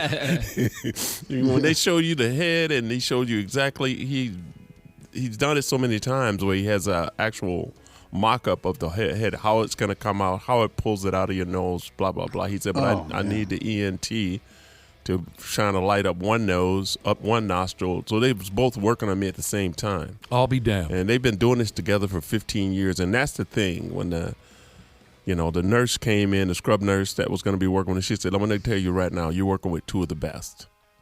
She said, that's all I can tell you. You're working with two of the best. She and said, that must have felt great to hear it that. did. I think so. It did, and they've been doing. Let me tell you something. You got a couple of rookies here, but there was a guy. I don't want the guy to. They knew what they're doing. I got a pretty good vibe that they could do the job correctly. But right, it was great, and I came through it fine. I only, there were some things that happened that I was not informed, and which will be on my next show, September. At Crooners. You got some material out of this. Material. Oh, I'd imagine yeah. so. There were some things that they did to me that I was not aware that was going to happen. Like they told me about the whole operation, but it was the other stuff. There was some other stuff. There was some other stuff. Some ball stuff? Right. It was some ball stuff. There was some ball stuff. It was close to the balls. I know what you're saying, though, about somebody reassuring you if they're the best. I had a surgeon, and I met him for a pre-consult or whatever, and he was the most arrogant jerk I've ever met. And he's like, listen, here's the thing. I'm the best at this. Oh. There's nobody better. As a matter of fact, there's knuckleheads around the world that call me for my opinion. And I told my wife, I'm like, I don't know if this is my guy. He's such a jerk. And why's he got to be such a hard-on about it? Oh, he was, really over the top. Like, sometimes surgeons get that reputation. No. Like they're Yeah. And I thought about it. I'm like, well, wait. Yeah, I guess I don't want a guy saying, I guess I'm pretty good at this. I can't. I'm pretty good for the most part. I can't think of the movie I was watching, and it's about a surgeon, Gifted Man. I think that's what it was called, a Gifted Man. Yeah. And it was a series that was on TV, and that's the kind of surgeon he was. An actual neurosurgeon, and that was exactly the way my doctor was. I mean, he was the like. I looked him up. Well, of course, my wife, she researched this doctor repeatedly. Man has 3 engineering degrees from MIT. Oh, wow. And he went to medical school at Harvard. That's the guy you want on the job. That's the guy. Yeah. And I suppose, Josh, you're right. If the guy's going to have a little bit of attitude, hey, man, okay, you're that damn good, prove it. That's my guy. That's kind of how I felt, Get too. me out of here. That's my guy. It's not like Zach Galifianakis' joke about doctors without diplomas. I don't know that one. It's hilarious. He has a foundation, Doctors Without Diplomas. I got to check that one out. Have you heard of Doctors Without Borders? Doctors Without Borders? No. It's kind of a famous, these doctors go around the world and they offer their services to help people out that need it. Right. So Zach Galifianakis came up with Doctors Without Diplomas. We're very happy to see Willi Myles. You look like you've lost a little weight. I did. I dropped down about 7 pounds, man. So, but that's incredible. Yeah, they wouldn't let me do nothing, so that was perfect because I wasn't doing anything anyway. And you were saying that so I had a medical excuse. I'm your guy for that. When they told you to rest and relax, you said no problem. No. I mean, how far you want me to take this, buddy? Because I can go. I can go. You were saying off there that you can't blow your nose. Right. And it's been like a couple weeks, and it's going to be even longer. It's been three and a half weeks, and I cannot blow my nose. Nick doesn't know how. I don't know how to do it, so. I can't sneeze through my nose. I can't. I can. If I sneeze, I got to sneeze out my mouth. You have to be very careful not to put too much. Not to put any pressure on your, And I think I'm fine now, but you just want to wait till you get cleared. I got one more appointment with my neurosurgeon on the 13th. And then they'll free me up to go do whatever it is I want to do. That's awesome. So. Are you in any pain or anything? No. Good. That's incredible. They operated on your brain. I know. And you're doing just fine. That's insane. And my wife said the same thing. She said, you're not normal. And the doctor even said that. He said, well, how did you not have massive headaches? And I was like, he said, will you take an aspirin? I said, no, I don't take like Excedrin or anything like that. I said, I just didn't. I said, what I had was night sweats. It was messing with my hormones. I got a little dizzy every once in a while. Right. But then I'm just sitting down anyway. You must have a great pain tolerance. No, I do not. You don't? I am soft, brother. But somehow you weren't getting terrible. I wasn't getting, I think just the fact that he said it was the fact that you work out a lot, you go for walks, he said if you were just sitting around, he said, I would imagine that you would feel a little bit different. Well, that's great. So. Yeah. We're iffy around here, Randy Shaver. Yeah. Yeah, thank goodness. It's iffy. I'm no Randy Shaver, but. Jeez, Randy, you've had some close calls. Randy's the toughest bastard out there. Holy cow. Yeah, he is. You've had some close calls, Randy Shaver, and that's what brings us to our first subject this morning. One of your close calls in life was, of course, the incident. The incident? With the golf cart. With the golf cart, buddy. Yes, okay. Just take it easy. We're not going to tee off on you, and I'm not trying to be cute with that. We're not going to gang up on you too badly again over the golf cart incident. You're off the hook, I think. You are, and here's the thing. You are now officially off the hook. There's no reason ever again to bust Randy's balls too bad about almost drowning in a golf cart.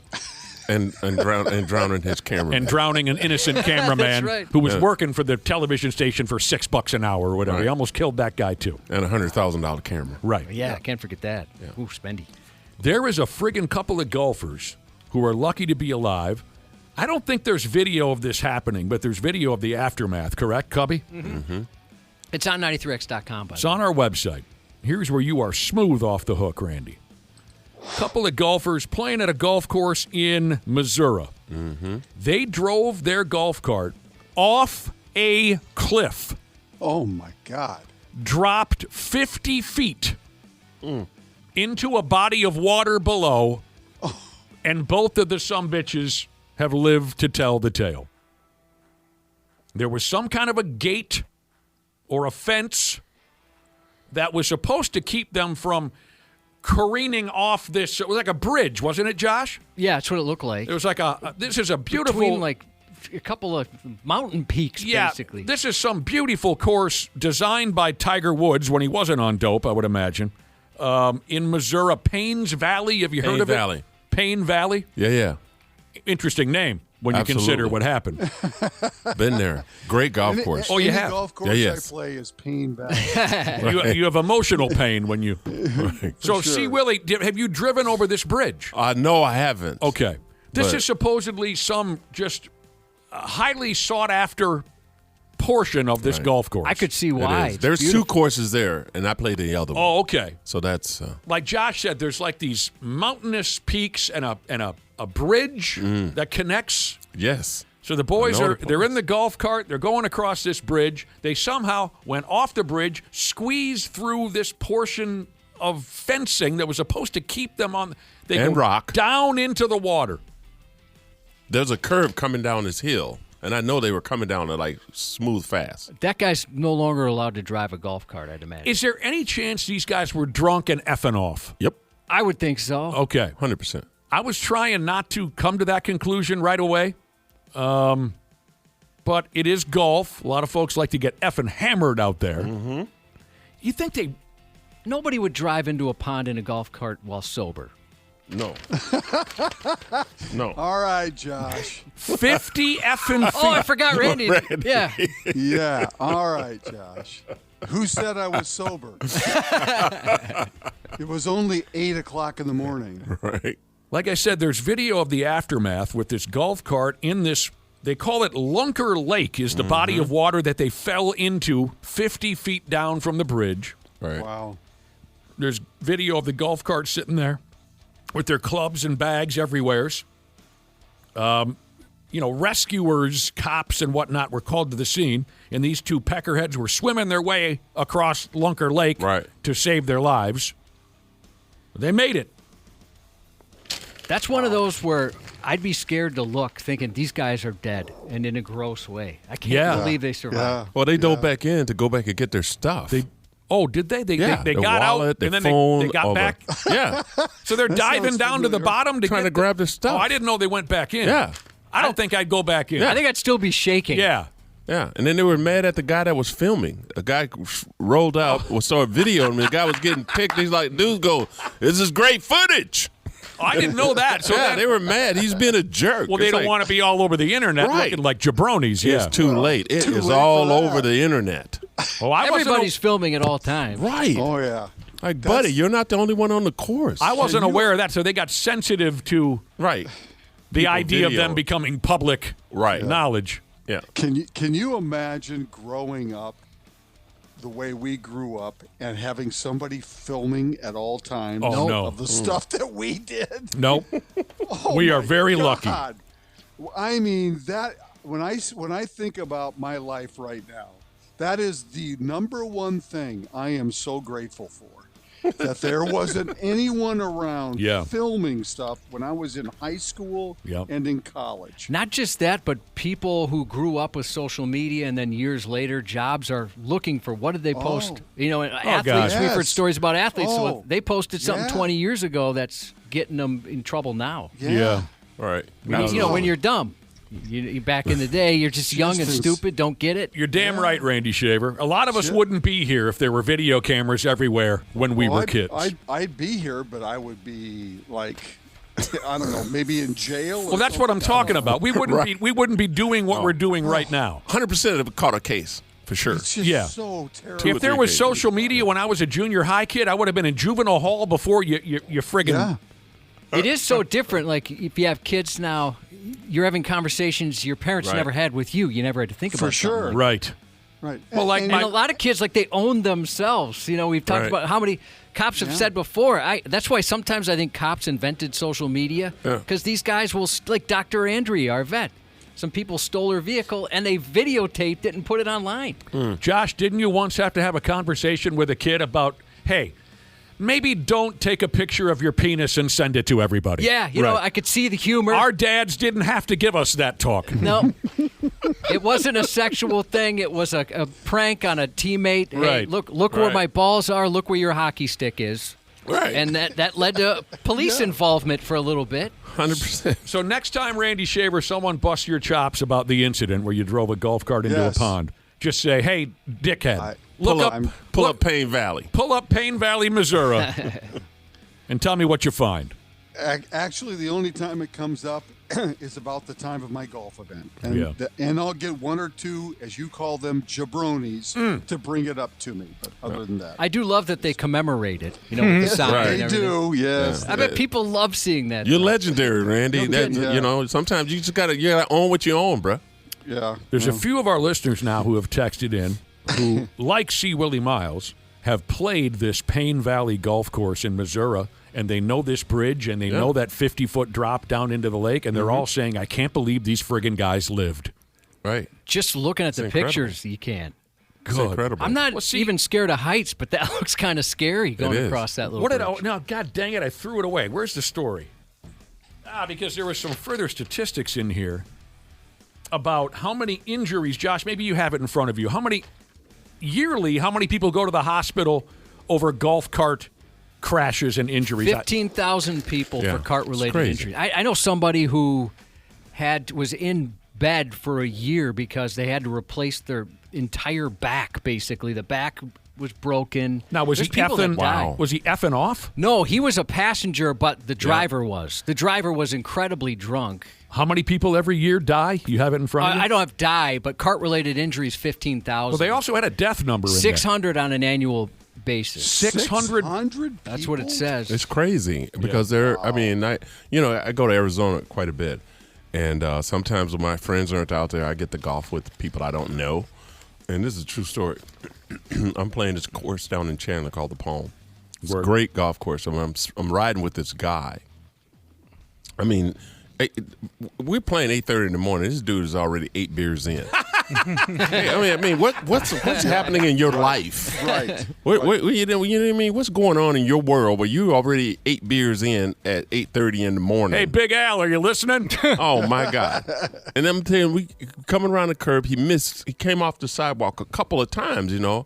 And so me being the guy, I mean, I'm a pretty nice guy when I'm golfing with people I don't know. You know, I started gathering up my stuff. And then I just told him, I said, hey, yeah, you know what? I'm only playing 9 today, so you're going to have to carry it back by yourself. I literally paid for 18 and just left the golf course after 9 holes because I did not want to die. This guy, he's the guy that will drive off. We went across a bridge, and he did a rub up against one of those crossing the waters that we have there, like on, what is that, 16 or whatever there it is out at Rush Creek there, you go across and that, 13, yeah, he rubbed up against that on his side, and I'm thinking next time it's going to be my side. Yeah. And so I just say, hey, I'm only playing 9. I got a couple of calls here. I got to go run. He said, oh, that's too bad. I'm like, no, it isn't. We all pretty much know a guy, don't we? I went to another golf course. A dude, I mean, now he's gone now. God rest his soul. Unrelated to what I'm about to tell you, but at his bachelor party, got blasted sideways, stayed awake for like 2 days drinking. They decided to go golfing. He pushes that golf cart as fast as it can go down a hill. Look at me. Oh, yeah. He rolled that pig over. His right leg pretty much came off. Jeez. Man. He couldn't get out of bed for like 6 months. Sadly, a couple had people to cancel his wedding. Wow. Yeah. A couple people text in and say they know somebody personally who did pass away in a golf cart related accident. F me. Were those golf cart related accidents on the golf course? Because people drive golf carts. Well, right. Through in some of them might be related to Arizona. Yeah, good question. Yeah. With the one with the buddy of mine, it was on a golf course. Yeah. It was it was actually a work event, and it was actually his boss driving the cart, so he made out pretty good after that. You're right, Randy Shaver. That you see more and more little communities where they're allowing golf carts to get you from A to B, and sure, some of those statistics might be rung up to folks getting hit by real cars. I've always wanted to live someplace where you could do that. Yeah. When I was in Florida for 2 months in the wintertime, the place that we stayed, you could drive golf carts everywhere, among the cars. Right. And so, and some of those golf carts are souped up. Yeah. They go faster than the normal golf cart, too. One of my bros got a DWI on a golf cart. Was he on the street? Or Yeah, was he was doing? playing golf, drunk off his ass, and then he said, this gal that I used to dangle with, she only lives about 6 or 7 miles from here. Oh, no. It's I love it. It's dark. Now, he wrapped up his game of golf, right at dusk, and now he's going to drive 5 miles to go get a BJ in the dead of night. On the golf cart. Yeah, on a golf cart. Yeah. He didn't think he could get a D-dub on a golf cart. He thought, this is 30 years ago, so he thought, well, the rules don't apply to golf carts, do they? Now we know you can be on horseback, for Christ's sake, and get a... Wow.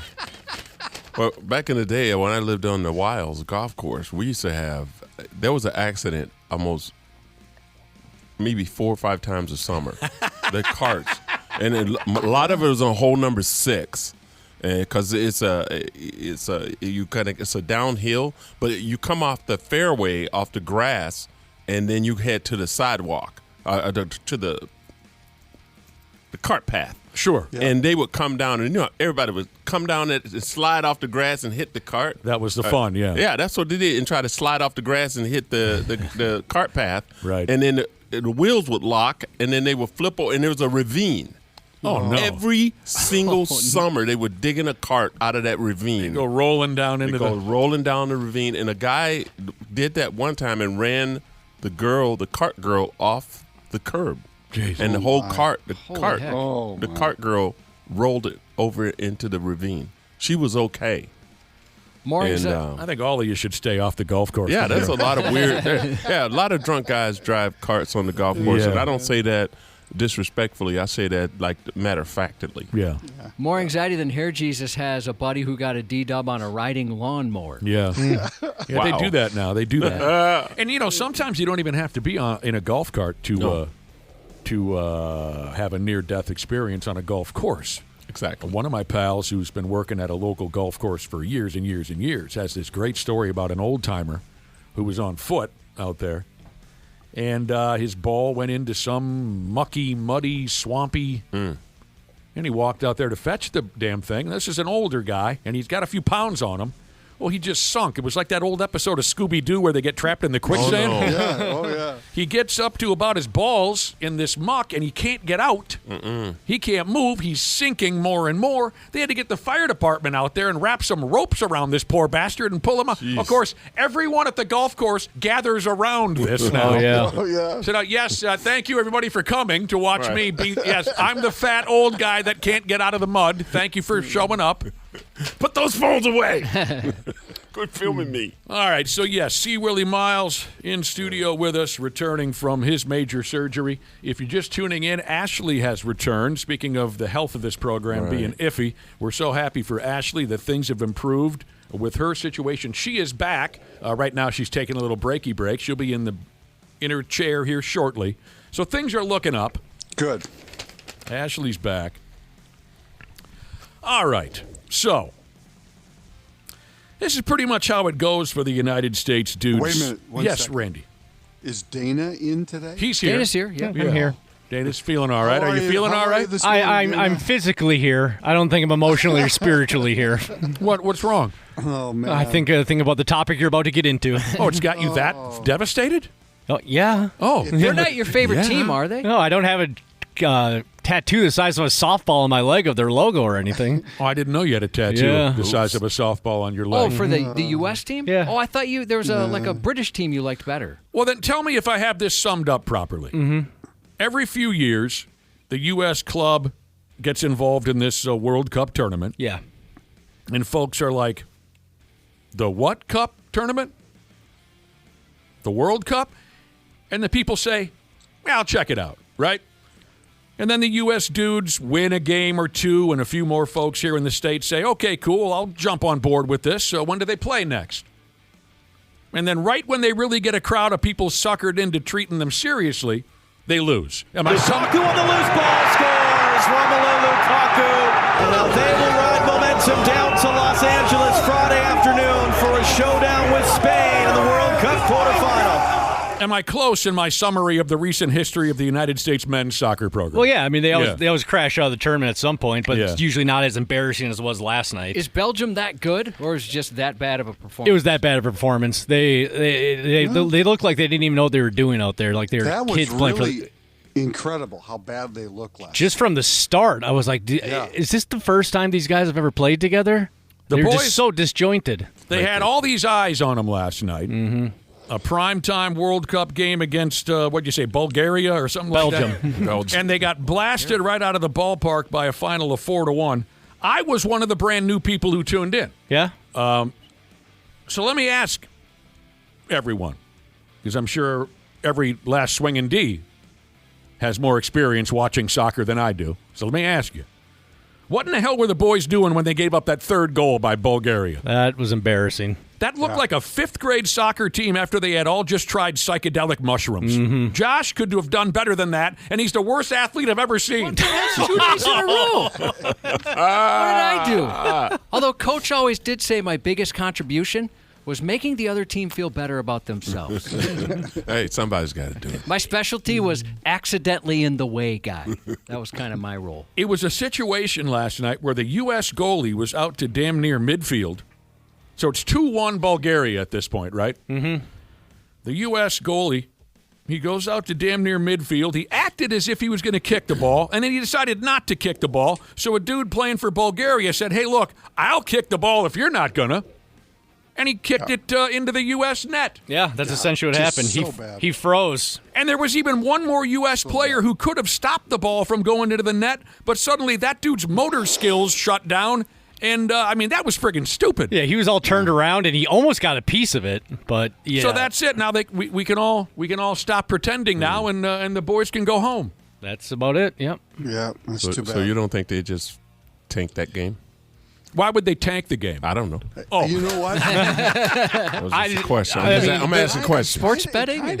It kind of felt like it. You know what I'm saying? You know what? It crossed my mind a little bit last Randy, night. I'm telling you. When Belgium came down and made it 2-1 after the U.S. had got the goal to tie the game, and then less than a minute later, Belgium goes right down the pitch, I guess is what you call it, and goal number 2 by them was like similar to goal number 1. Right. It's like their back defense or whatever it is just was out of place, and the announcers were commenting about how they felt like they were standing around waiting for guys to do something. Right now, and nobody was doing it. This makes the conversation all that much more interesting. Right. I guarantee you they were not throwing the game or any betting going on. I'm not. The moment was too big for them. I don't think it was betting at all. Oh, okay. I thought that's what you were insinuating. No, So 100% not.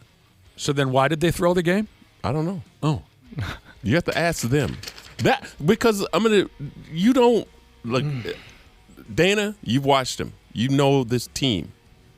That is not. They took a dive. They did not play nowhere near to their capabilities. Randy, did they take a dive? Period. Is it because, Dana, they were playing a better competition? That was the best. From what I've read, leading up to this game, the teams they had played prior were not of the same caliber as what they were going to face in Belgium. Where was Chauncey Billups when the game was happening? I don't think there was a betting anything like that. I really don't, and I don't mean to disrespect. I just think that when you saw that goalie do what he did, that made zero sense. It did. You're gonna have to explain that to me. Right. I mean, here's the thing. Yes, Randy, you're right. Belgium is the best team that played this tournament. I just think the moment got too big for them. They panicked. They got down early, and they were panicking the entire time trying to play catch-up, and they just couldn't do it. I'm going to go with Willi Myles. I'm going to say they threw the game. And here's a guy, poo-poos and pee-pees Jesus. Now, I don't know what he means by this, Josh, but poo-poos and pee-pees Jesus says, hey, bro, politics. Oh, yeah. Should have thought of that. Politics, bro. I don't know what he means, but I'm going to go along with it. A lot of things are politics, it was and I political. don't really know why. This was a political move by the United States men's soccer team. See Willi Myles nodding his head. But that's how it goes, right? Hey, a soccer team. I didn't know we had a soccer team. And then they have a couple of good games, and everyone goes, oh, cool, I'm going to watch the soccer. And then they take a dump, and then 4 years later, we do it all over again. One of the announcers is even giving crap, saying, hey, Americans who just started watching soccer, you should keep it up. It's a great sport. There's a lot more soccer to be played, and people are ripping them online going, fans are saying, yes, we were watching and we do enjoy soccer. Someone texted in to say, hey, relax, 2030, that's our year. Oh, yeah. Well, that's the crushing thing about the World Cup is because, when your team bombs out, you say, hey, there's always next year. Right. Soccer, it's like we got to wait 4 more years. 4 more years. Yeah, but this was the year. Exactly, and that's what makes it so disheartening is the fact that we had a World Cup. You're here. At home. That's a once-in-a-generation type of thing. Yeah. I love that third goal by Bulgaria. I'll remember that for the rest of my life. Our goalie's like, wait a minute, what do I do? Right. Other guy, the other defender, weep. He can't figure it. The ball goes Let into me take that for you. I didn't read it too closely, Dana, but are all the home countries out now? Yes. Every single Canada, one. Mexico, and the U.S. all lost in the round of 16. You know who won? Colombia. They won a soccer game here a day or two ago. Did you see this gal who took her top off and then she fell out of a car? Yeah. Hello. It started so well. Did you see that, Randy? I did. Colombia won a game against, I think it was Bulgaria. I don't see the golfer going over the cliff, but I find the woman topless falling out of the car. He's got news alerts for topless women. He sets AI. It just so pings wait a his minute. phone. I love it. 2 jabronis go off a cliff in a golf cart. Did you see that video? Never heard of it. Randy didn't see it. Randy said never heard of it. What about a topless gal in Colombia who fell out of a car? All over it. Got the video. Got the video. Watched it multiple times. 4 angles. So they're celebrating in the streets of Colombia over a victory they had a night or two ago. You know how the scene goes. Everyone's out on the street. Yeah. Driving around in circles, motorcycles, cars. Everyone's waving the flag. They're standing on top of cars. They're raising all levels of hell. This gal gets up out the passenger window, so she's sitting up on the passenger door. Right. Takes off her top to show everybody in town her boobies. Here you go. And then she went ass over apple cart, right down onto the pavement, knocked the piss out of her. Yep. That video's going around. Did we say it's on our website? It is, yes. Babies still hanging out. They were out. If there was glass anywhere, she would have put them on the glass. Hey, it's a good air breaker, though. I mean, now she's popular. Pushing. They say here that Tinder activity went through the roof there in New York City when they were playing games there. Oh, I bet. I would think so. Mm-hmm. All the Bulgarians and whatnot and those big friggin' stubborn Swedes, they come over to watch the soccer games in New York City, and they're dialing up ass on Tinder. Tinder went through the friggin' roof, Cubby. It was like your old days. Pre-Tinder? Yeah. I have a buddy who hooked up with somebody via Tinder on a Disney cruise. Oh, wow. Oh, man. I didn't know they were doing that. On the cruise boat? On the cruise boat. Man. Well, they can't escape, can they? I got you now. If it didn't work out well, now I'm not trying to be cute. Go. I'm not trying to be cute. This is not a pun, but that is a unbelievable stroke of luck. Correct? Just that somebody else was also on Tinder wanting to hook up? Yes. On the cruise. On the cruise. Same cruise. It was apparently, he said it was There was quite a few he's people on there. out in the middle of the ocean. He's looking through Tinder. I could use a hand job. And it was his goal. Like, he certainly had that intent. And it just so happened there were more than one person's. Yeah, he only on the consummated one, but he said there was a few options on there. See, but for most of us, like if you and I were on this boat together and we were looking for a hand job and we got on Tinder, I would imagine we'd get some takers, but they're on dry land. Possibly, right. yeah. And we'd say, well, we're SOL. But this guy found people on the boat who are willing to have sex with him. Well, it's a radius thing. It's a what? It's like a radius thing. So it's just the people in your general area. Oh, I don't know. I've never been on Tinder. So it's not like you can match on Tinder with somebody in Memphis while you're in Minnesota. Oh. It's like within like a mile radius of you. Well, then lick me down.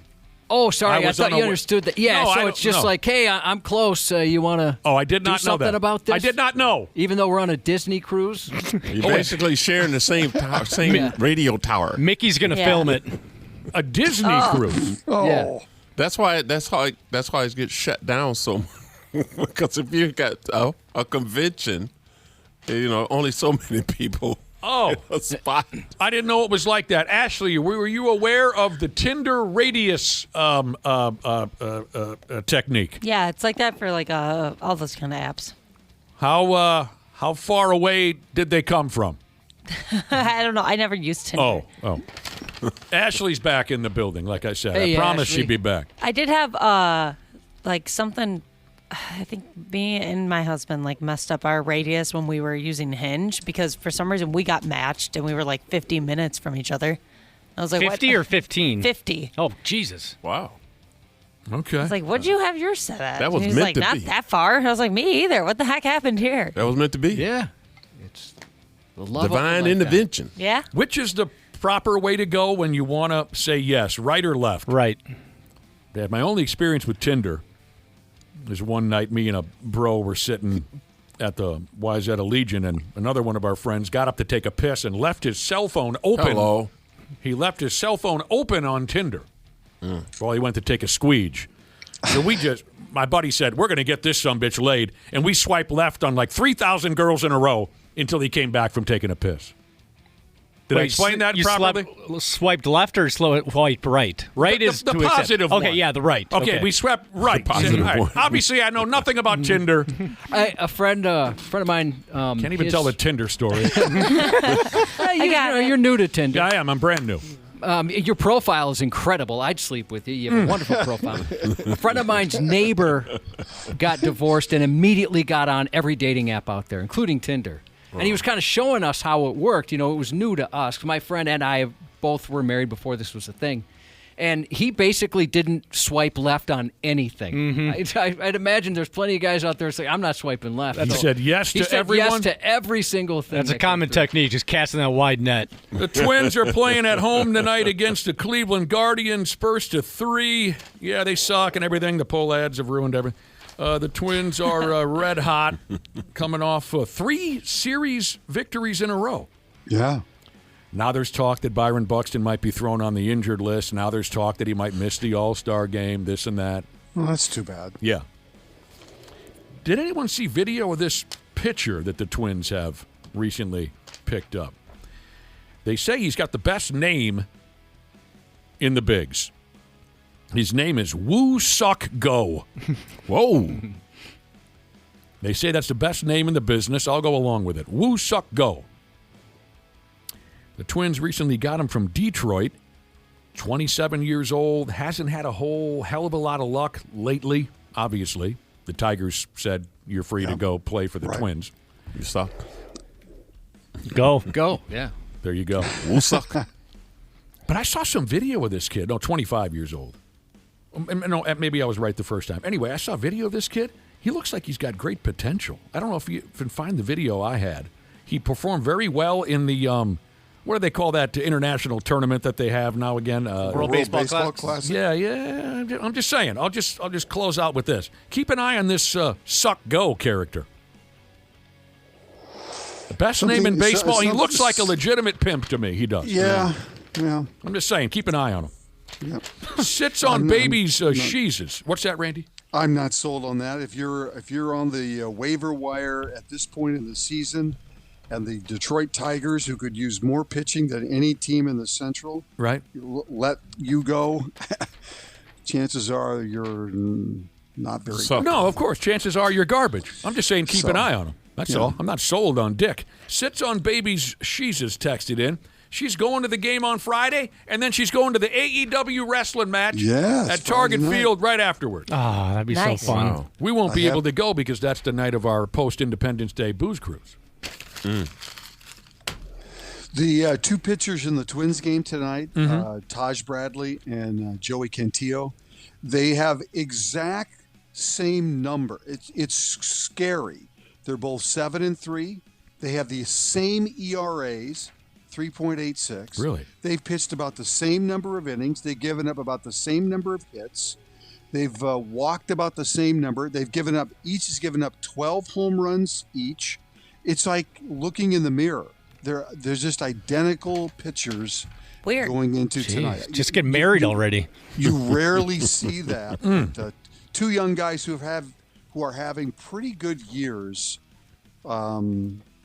So it should be a good pitching match. I bet both of them can find their way around that Tinder, too. I'll bet they can. They don't struggle at all. I'll bet they can. As opposed to a guy like me. You hand me Tinder, I'll just fall down a flight of stairs, apparently. I can't figure it out. They both swipe right 12,000 times each.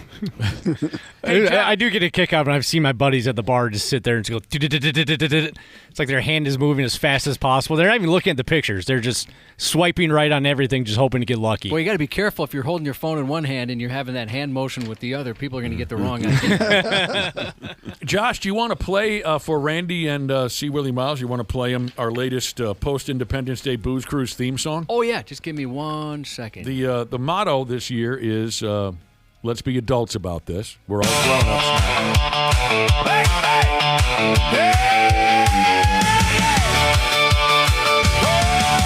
It's Booze Cruise weekend. We're set and sail just 3 days until we go. The brotherhood and sisterhood and half-ass morning show. Gonna have some fun and make new friends, but we've got something to say. We got one request and it's for the best, so it's gotta be this way. Let's be adults about this. Hey, don't go cheating with some drunk.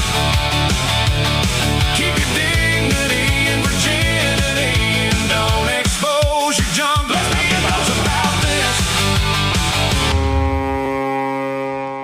And then the horn. I love it. It's beautiful. You're all invited. C. Willi, Randy, everybody. You guys can show awesome. up if you want. That's awesome. The Strudel. What's he he did up it to? last night. One of our favorite former twins, Max Kepler, the Strudel. He went ahead and he hit his first dong since he returned to the big leagues from his 80-game suspension. He tested It was a positive. grand slam, I think. Oh, was it? I think so. I thought it was a 3-run shot. Anyway, he maybe. tested positive for a performance-enhancing drug a while back, don't you know? In case you haven't been following what's going on with the Strudes. But he got the rod out for his new ball club, the Arizona Diamondbacks. They beat the Padres last night. The Strudel has returned. Yeah, a 4 RBI night for Max Kepler. He had a RBI single in the first and then a 3-run rod. Yep, you're right. Nice. The dope he was accused of taking is called epitrenbolone. Oh, sure. Which is used in bodybuilding. We had a conversation earlier about steroids. Mm-hmm. So this kind of fits in nicely. We had a long conversation about steroids and the rumored side effects of long-term steroid use. We talked about the balls shrinking up, your hairs fall out, you have zits on your back the size of monkey fists. What else, Josh? Roid rage. Roid rage.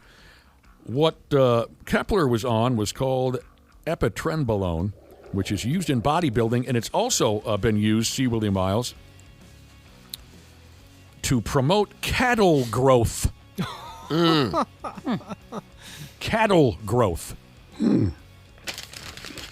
Like if you want your steer to win the blue ribbon at the county fair, you give it a little trombolone. A trombone. And you go on Tinder. Yeah. Get yourself a MILF. Yeah, never worked. Never did steroids. Anytime I wanted to put on muscle and gain weight, I just ate bologna. That's what Works just the same. That's what we did down south, man. Bologna built gotta muscle? You got to be, it's all the worst parts of the animals. So it's got to work. Nah, go to the gym, you get your bologna sandwich, you go, a couple of slices of bologna, a couple of slices of cheese. That's probably the only thing.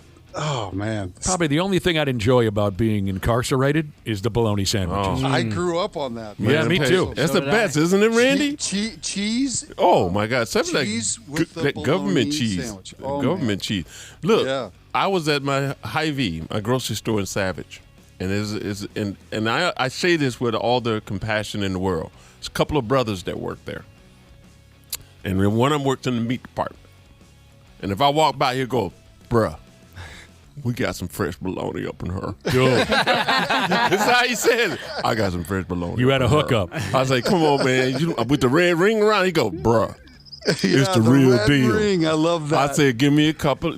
I want 4 slices. He said, we talking quarter inch. I said, quarter inch, bro. Delicious. Man, he said, you gonna pop it in. You got a cast iron skillet? Absolutely, I got a cast iron skillet. I'm gonna fry it up.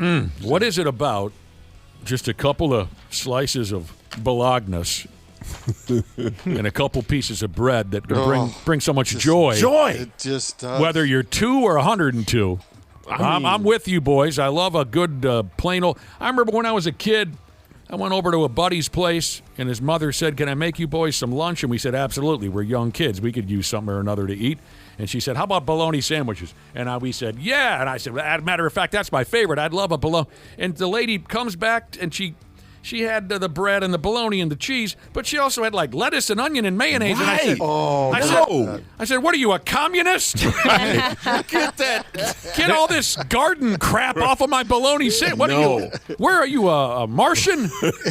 There's a restaurant here in town that they offer, and it's very popular, but it's like an elevated bologna sandwich. They make it all fancy like. No. I don't say that. It shouldn't be fancy. Don't elevate my It should bologna. be Wonder Bread and just Oscar Mayer. I say the same thing about bologna that I do about hot dogs. I want to taste the beaks and feet. Right. Get all that crap Absolutely. away from my bologna. Right. I was in Nashville for 4th of July last week, and at Robert's Western World, which is one of the famous honky-tonks on Broadway, they sell a fried bologna sandwich. $6. Woo! And my friend that I was with tried it, and he said it was the most incredible sandwich he'd ever had. Until you fry a quarter-inch thick piece of bologna in a cast iron skillet and slap some. If you don't have government cheese, Baumgart cheese is the best. Baumgart cheese is the best. It's made right out of the noise your ass makes an hour later. It's out of Chanhassen. That's where their corporate office is. Yeah. And you put it's so milky smooth. Yeah. And you put that on some bread, buddy. An hour later, your ass goes, Baumgart. Baumgart. Hey, Randy Shaver. Yeah. DeMar DeRozan? DeMar DeRozan. DeMar? I like the way you phrased that. DeRozan? Yes, no? Maybe. For the Wolves? Yeah. DeMar DeRozan? It doesn't bother me. Okay. Yeah, I think he'd be a nice bench piece. I don't know if he'd be your starting guy, but No. And here's the thing about DeMar DeRozan. We know he can put the ball in the hoop. Oh, he can score a lot of points still. That's what he can do. He's coming up on his 18th year in the effing National Basketball Association. He's been around. So he's been waived by the Sacramento Kings. Here's the thing I wanted to mention about DeRozan. He has started in every game he's played since his rookie season. Is that a true fact? Wow. It says here, DeMar DeRozan has started in every game he's played since his rookie season. He's never once come off the... Wow. That's crazy. And that's the role he would likely play for the Timberwolves. He would come off the... I like the sounds of DeMar DeRozan. I always thought he was a good player. Yeah. So there you go. I just don't think it's going to help. What's that? I'm sorry. You don't think it's I didn't hear what you said. I just don't think it's going to help. Well, we got to wait on LeBron first. We got to figure out LeBron before we go chase DeMar. Oh, here's the latest on this LeBron nightmare. Oh, no. It just got more obnoxious. It says here, Draymond Green could leave the Golden State Warriors and follow LeBron James to his new team. Oh, no. Oh, God. Dear no. God. Oh, no. Oh, no. Let's all move to Wisconsin. No! Follow him to his retirement team. Oh, God. No. Wow. Unbelievable. Well, I'm just waiting for all these stories a little bit later on ESPN.com about the United States soccer team throwing that game against Bulgaria. Friggin' Bulgaria. All right. Oh, That's God. funny. Randy Shaver, see Willi Myles. Well, that ought to be enough for today. See, Willie, I'm happy. I followed your journey on Facebook. I'm happy that you're doing well, and thank you, my friend. That's great. Hey, working with you guys over the years, I learned patience. And well, what is that supposed to mean? Because that's what they talk about. I mean, it's a journey. It really is, and you just got to go through it. You got to keep your hopes up. You know, when you get a diagnosis like that, it's pretty creepy. When it's you know what I mean. When they tell you it's in your, when you go to see a neurosurgeon, brother, that's your brain. Yeah, that guy don't operate on your stomach. Mm-hmm. You know, he's not that guy. And when the scariest part, I'm going to tell you guys this right now. And if you've ever had a surgery where you've been put under for a long time, and they hand you they ask you, when I walked in and the nurse said, "Hey, do you have a directive, a medical directive?" Oh, that's scary. When my wife and I sat at the table and filled that out, looking at her face and looking at my face, meaning plans after death. After death, right. If you don't make it, because they will tell you, nothing is 100%. Yeah, that's a hell of a deal to sit there and have to fill that form out. You fill it out. And did your wife write anything in there about Tinder? Yeah, absolutely. Absolutely, she did. What's your password? What's your Tinder password? And when you think about that, honestly, she has all my I said to send her like all my passwords to all my stuff on my accounts and all my how to get a hold of who she needs to get a hold of, or something, like all of my. I don't know everything I recorded, all of my, that you have to do that because you don't know. Did you fill it out and then just put it in your back pocket? You have to go get it notarized, and then you have to hand it in to the nurse. When they take it from you, that is real. Yeah, that's a hell of a deal. It is. That was my first surgery in my entire life. I've never been to the hospital.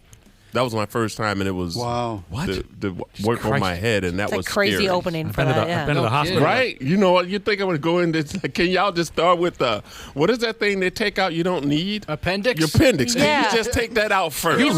That's crazy. You had never been in the hospital ever up until that's crazy. Ashley and I have been to the hospital collectively. I think 35 times in the last month. At least, dude. I mean, to think that you've never just sat in a hospital bed, everything's brand new to you. Like, what are you doing with that? What is that? What is that? That's just the blood pressure cuff shirt. They damn near know our names at this point, don't they? Yeah. Ashley? And that's why I say on September the 5th, when I show up at Crooners, this show is going to be epic. Oh, because dude, I bet. It was things that were done to me in a hospital that I didn't know that they could do without your permission. You should call it the return of the living dead. Oh, yeah. Right. Something dramatic like that. You wake up and you go, wait a minute, what is taped to my leg? And you had to stay. You had to stay there for a couple days too. Yeah, that's even worse because you get more exposed to more things, and them coming in every single 2 hours to check your vibe. Get some rest. Every hour. Get some rest, but hello. And they say sorry. Why are you saying sorry? You coming back in 45 minutes. Oh.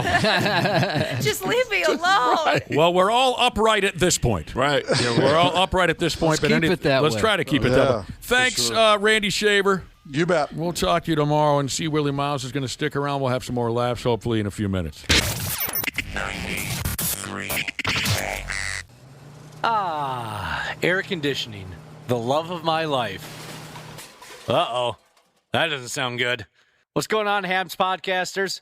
We're getting into that soupy part of the summer when your air conditioning is going to be holding on for dear life. That's where our friends at Standard Heating and Air Conditioning come into play.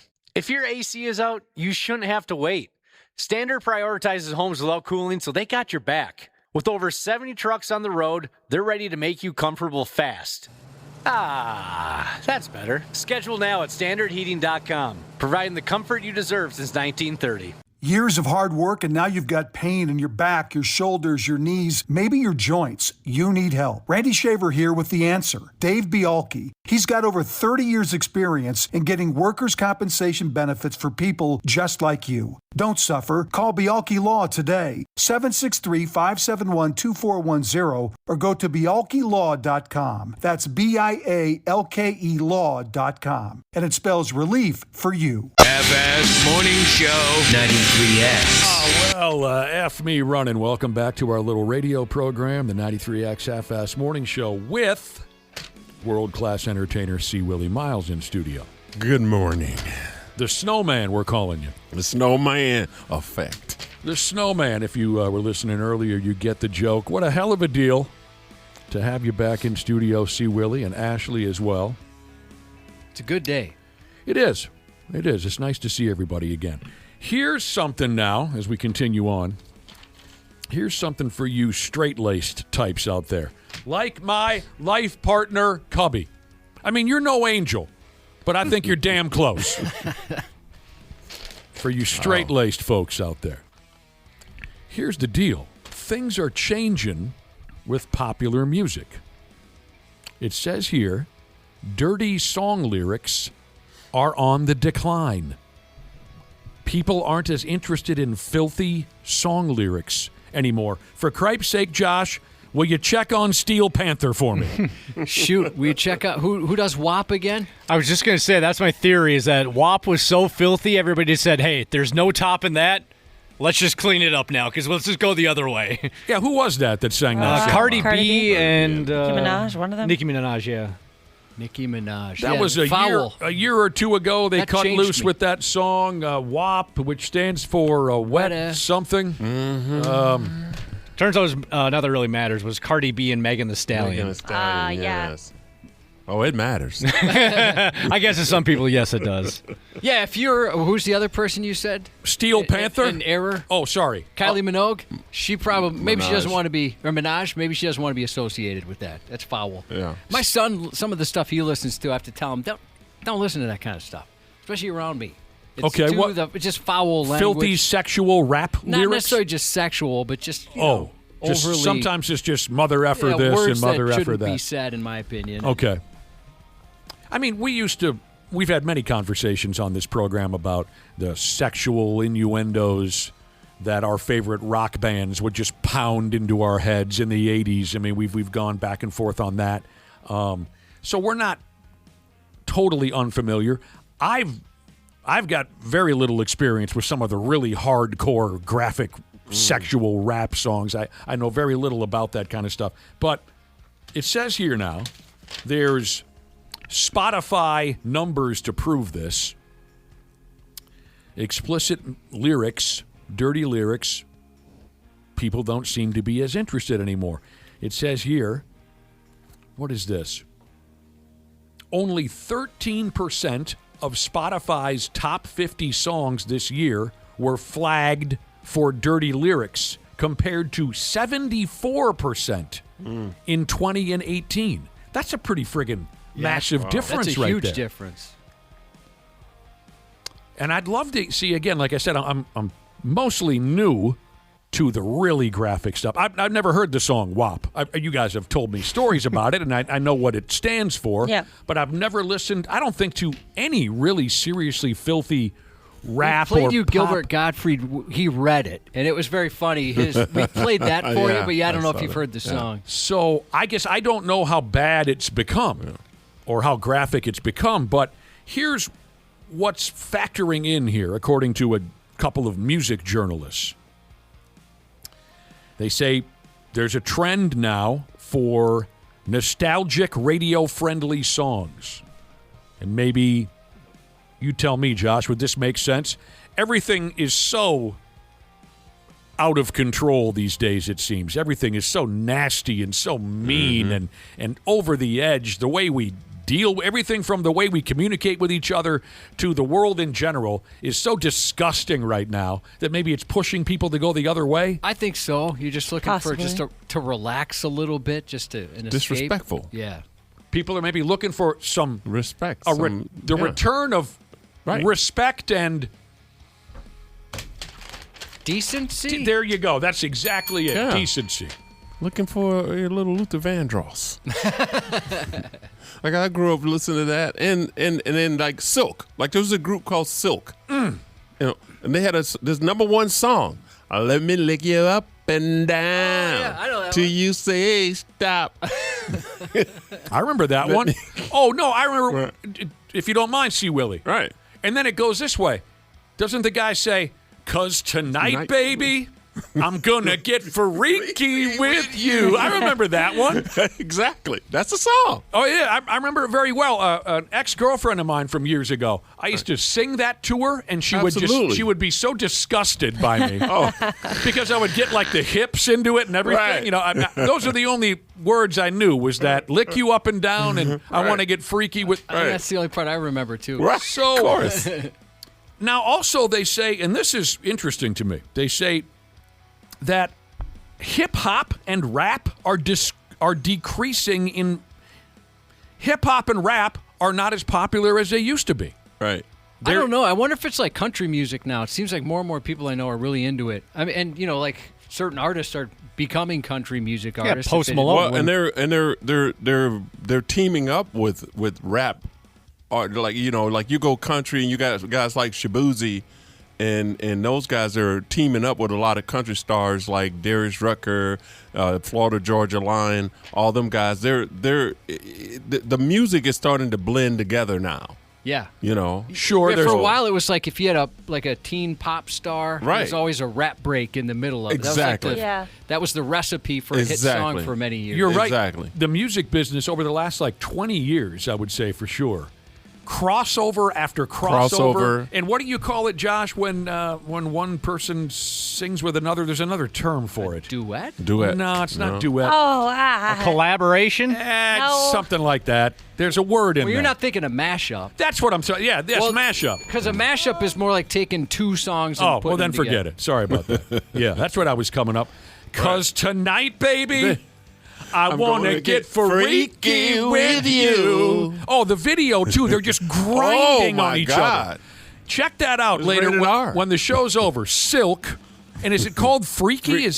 Or something? Lick you up and down. They do more air humping in that video and just grinding. Oh, my God. Back in the day. I'm so glad you brought that up because I remember so much about that song. And it was those young R&B cats, man, that came up. Them and Keith Sweat and you know what I mean? It wasn't like what was it? What was your guy name? What was the '80s guy name that his song is really popular? Rick James? No, Derringer? What? What are we talking about? He's got this stupid song. Oh, Rick Astley. Rick Astley. Yeah. You know what I mean? You had that, and then you had Silk. Yeah. Which one are you listening to? So I bet Silk was controversial at the time. Oh yeah. And now it would be nothing. I mean, I swear, Two Live Crew might have listened to WAP and thought that is too foul. Maybe you went too far. Why did she do that? But you're right. The young R&B guys in the late '90s, mid to late '90s, they would just swing their Johnsons. There was another group called H-Town, and they were the songs that they had. That was just, I mean, they were epic. I was still in the clubs at that time. That was the 80s. Just the music videos, the humping that they would do towards the camera. I mean, new guys in the corner puking his guts out, Yeah, it would surprise me if rap or hip-hop is less popular. That's all. I mean, my son's kind of getting into country now, but that's all my wife and son listen to. And I'm starting to feel old because I can't tell the difference between any of them. I'll say, is that Juice WRLD? He'd be like, no, this is so-and-so. I'm like, it sounds exactly like Juice WRLD. There's all these different groups or artists I'm not familiar with. You get a dose of it now and again. Yeah. Yeah. Right. So, you still around young kids. Our house now, we're more like Teddy Swims. My dad loves Teddy Swims. I don't know Teddy Swims. Teddy Swims is cool. He's some great songs. Here's a listener who says there's a song by Megan Thee Stallion that's even dirtier than WAP. It's called Bongos. Bongos. You know that one? Are you serious? It's dirty? I got to look up That's according to one listener. I'm just really surprised to read, if it's factual, that rap and hip-hop are decreasing in popularity. Yeah. And if that's true, let's say it's true, what an incredible run that genre of music has been on. Yeah. I mean, Beastie Boys, Run DMC, mid 80s were probably the two groups who really kicked it into full gear. Kumo D. That's a long time ago. Right. That was mid 80s. Yeah. So to have held on that long, that's impressive. To come from where they came from. Yeah. You know, they weren't like mainstream. They were underground. Yeah. You know? And I was more of a Heavy D type of rapper. I like Heavy D. I like Run DMC. Yeah. I was always the clean rap guy. Yeah. I didn't really get into the NWAs and all those type of guys. I mean, I was more of more poppy. Yeah. Yeah. Less gangster, less more gangster, poppy. a little bit more, yeah. So here Sugar Hill Gang. Sure. Hotel, nice. motel, holiday inn. Yeah. That's good stuff. If your girl start acting up, did you take her friend? If your girl's acting up, you take her friend. Take her friend.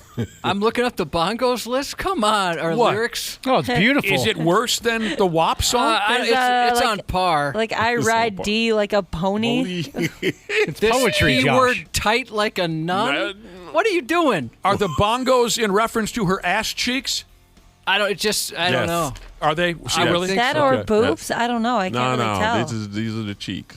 I don't think a white guy should read these lyrics. You spank that.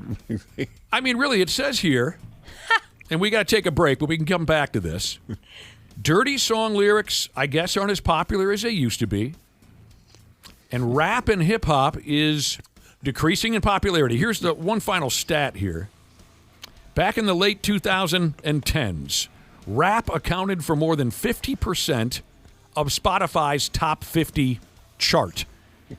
Sometimes it even got as high as 75%. But this year, it was only 25%. Alternative and country is on the rise, rap on the decline, according to these figures. There's a couple of rap artists when NWA first came out, we really enjoyed those guys. Snoop Dogg, I thought was great. Coolio, I always said. Coolio was always good. Well, for me, it was Digital Underground. Digital Underground was a jam. Yeah. I love those guys. I love that Shock G was so clever and so funny. Yep. And I loved everything about that guy. Right. Absolutely. Again, barring something that I don't know about him from his personal life, we always have to make that statement. As soon as we fall all over someone, we have to say, well, no, wait a minute, just for the record. That's not what we're talking about. I don't know everything about the man's life. I'm just saying I enjoyed his... I do worry about that with anybody you bring up. Somebody will say, oh, this terrible thing happened. You know what's going to happen tonight, don't you, Josh? What's that? Tonight. What's tonight? What am I going to do? Are you going to lick someone up and down? I'm going to get freaky. I'm going to listen to Silk all day. Then he talks. He talks it out there for a while. He's like, I'm going to put ice cubes on your ass cheeks. Yeah. I'm going to set your hair on fire. We used to call, back in the day, we called them layup tapes. you have like 20 songs like that back to back to back. And then I'm going to put it out with my pee. Yeah. Back then you had a water bed. That's when you had a water bed. You called them what? Layup songs? Layup tape, baby. Make you a layup tape. You hit play. You hit play, and that's all. That's it. He do the work. You just got to do the work. He do all the work, but you do the work. The band will do their part. Right. And then it's up to you. You just got to stay in rhythm. Because tonight, baby. Yeah, the way he says that, he means it. Yeah. But if you do all they tell you to do, you're gonna be exhausted. That's too much. Somebody you have to edit some of that out. Nobody can do all that. I'm gonna straight up put your feet in my mouth. I'm not doing that part. Let's get that. And then I'm gonna light a fart. That's hot stuff. 'Cause tonight, baby, I'm gonna do that all day long. I'm hooked. Oh, your poor wife. We were talking about how apparently dirty song lyrics aren't as popular as they once were. There's been some statistics thrown our way from Spotify. Dirty song lyrics aren't as popular. For example, the overly sexual rap songs like The WAP. What's it called again? Just WAP. Just WAP? Just WAP. No, just WAP. WAP. Interesting. And like I said earlier, I haven't heard any of the latest popular dirty rap songs, but I don't mind a dirty song or two. I appreciate an innuendo. I mean, just when they kind of come out and they're so gross. If it's too graphic. Unless it's supposed to be like for humor. Yeah, but that's different. That's like a Steel Panther. Steel something Panther. Like that. That's just, and even them, sometimes I'm like, okay, that was a little far. I like it. I like it all. It's fun. It's supposed to be funny. I don't know. Maybe WAP was supposed to be funny or something. I or love some of that these. song. Yeah, I listened to it as like almost comedy. Yeah, at first catchy. I was like, oh, that's gross. Like, but then I put it on in my car a couple times, and I was like, all right, yeah. Actually, what's gross about getting a bucket and a mop for that? Right. Sometimes that's what you got to do. I've never been able to do that for somebody.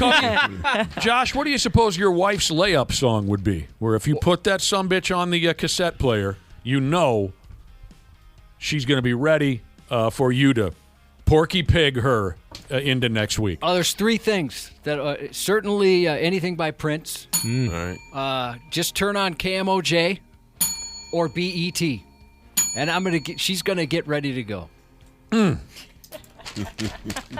My wife likes the Bon Jovis.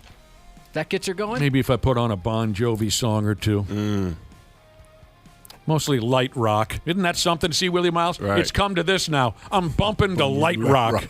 I'm bumping to Air Supply. Oh, nice. And the Little River Band. LRB, baby. What dirty song lyrics, what it makes me think of is Wasp.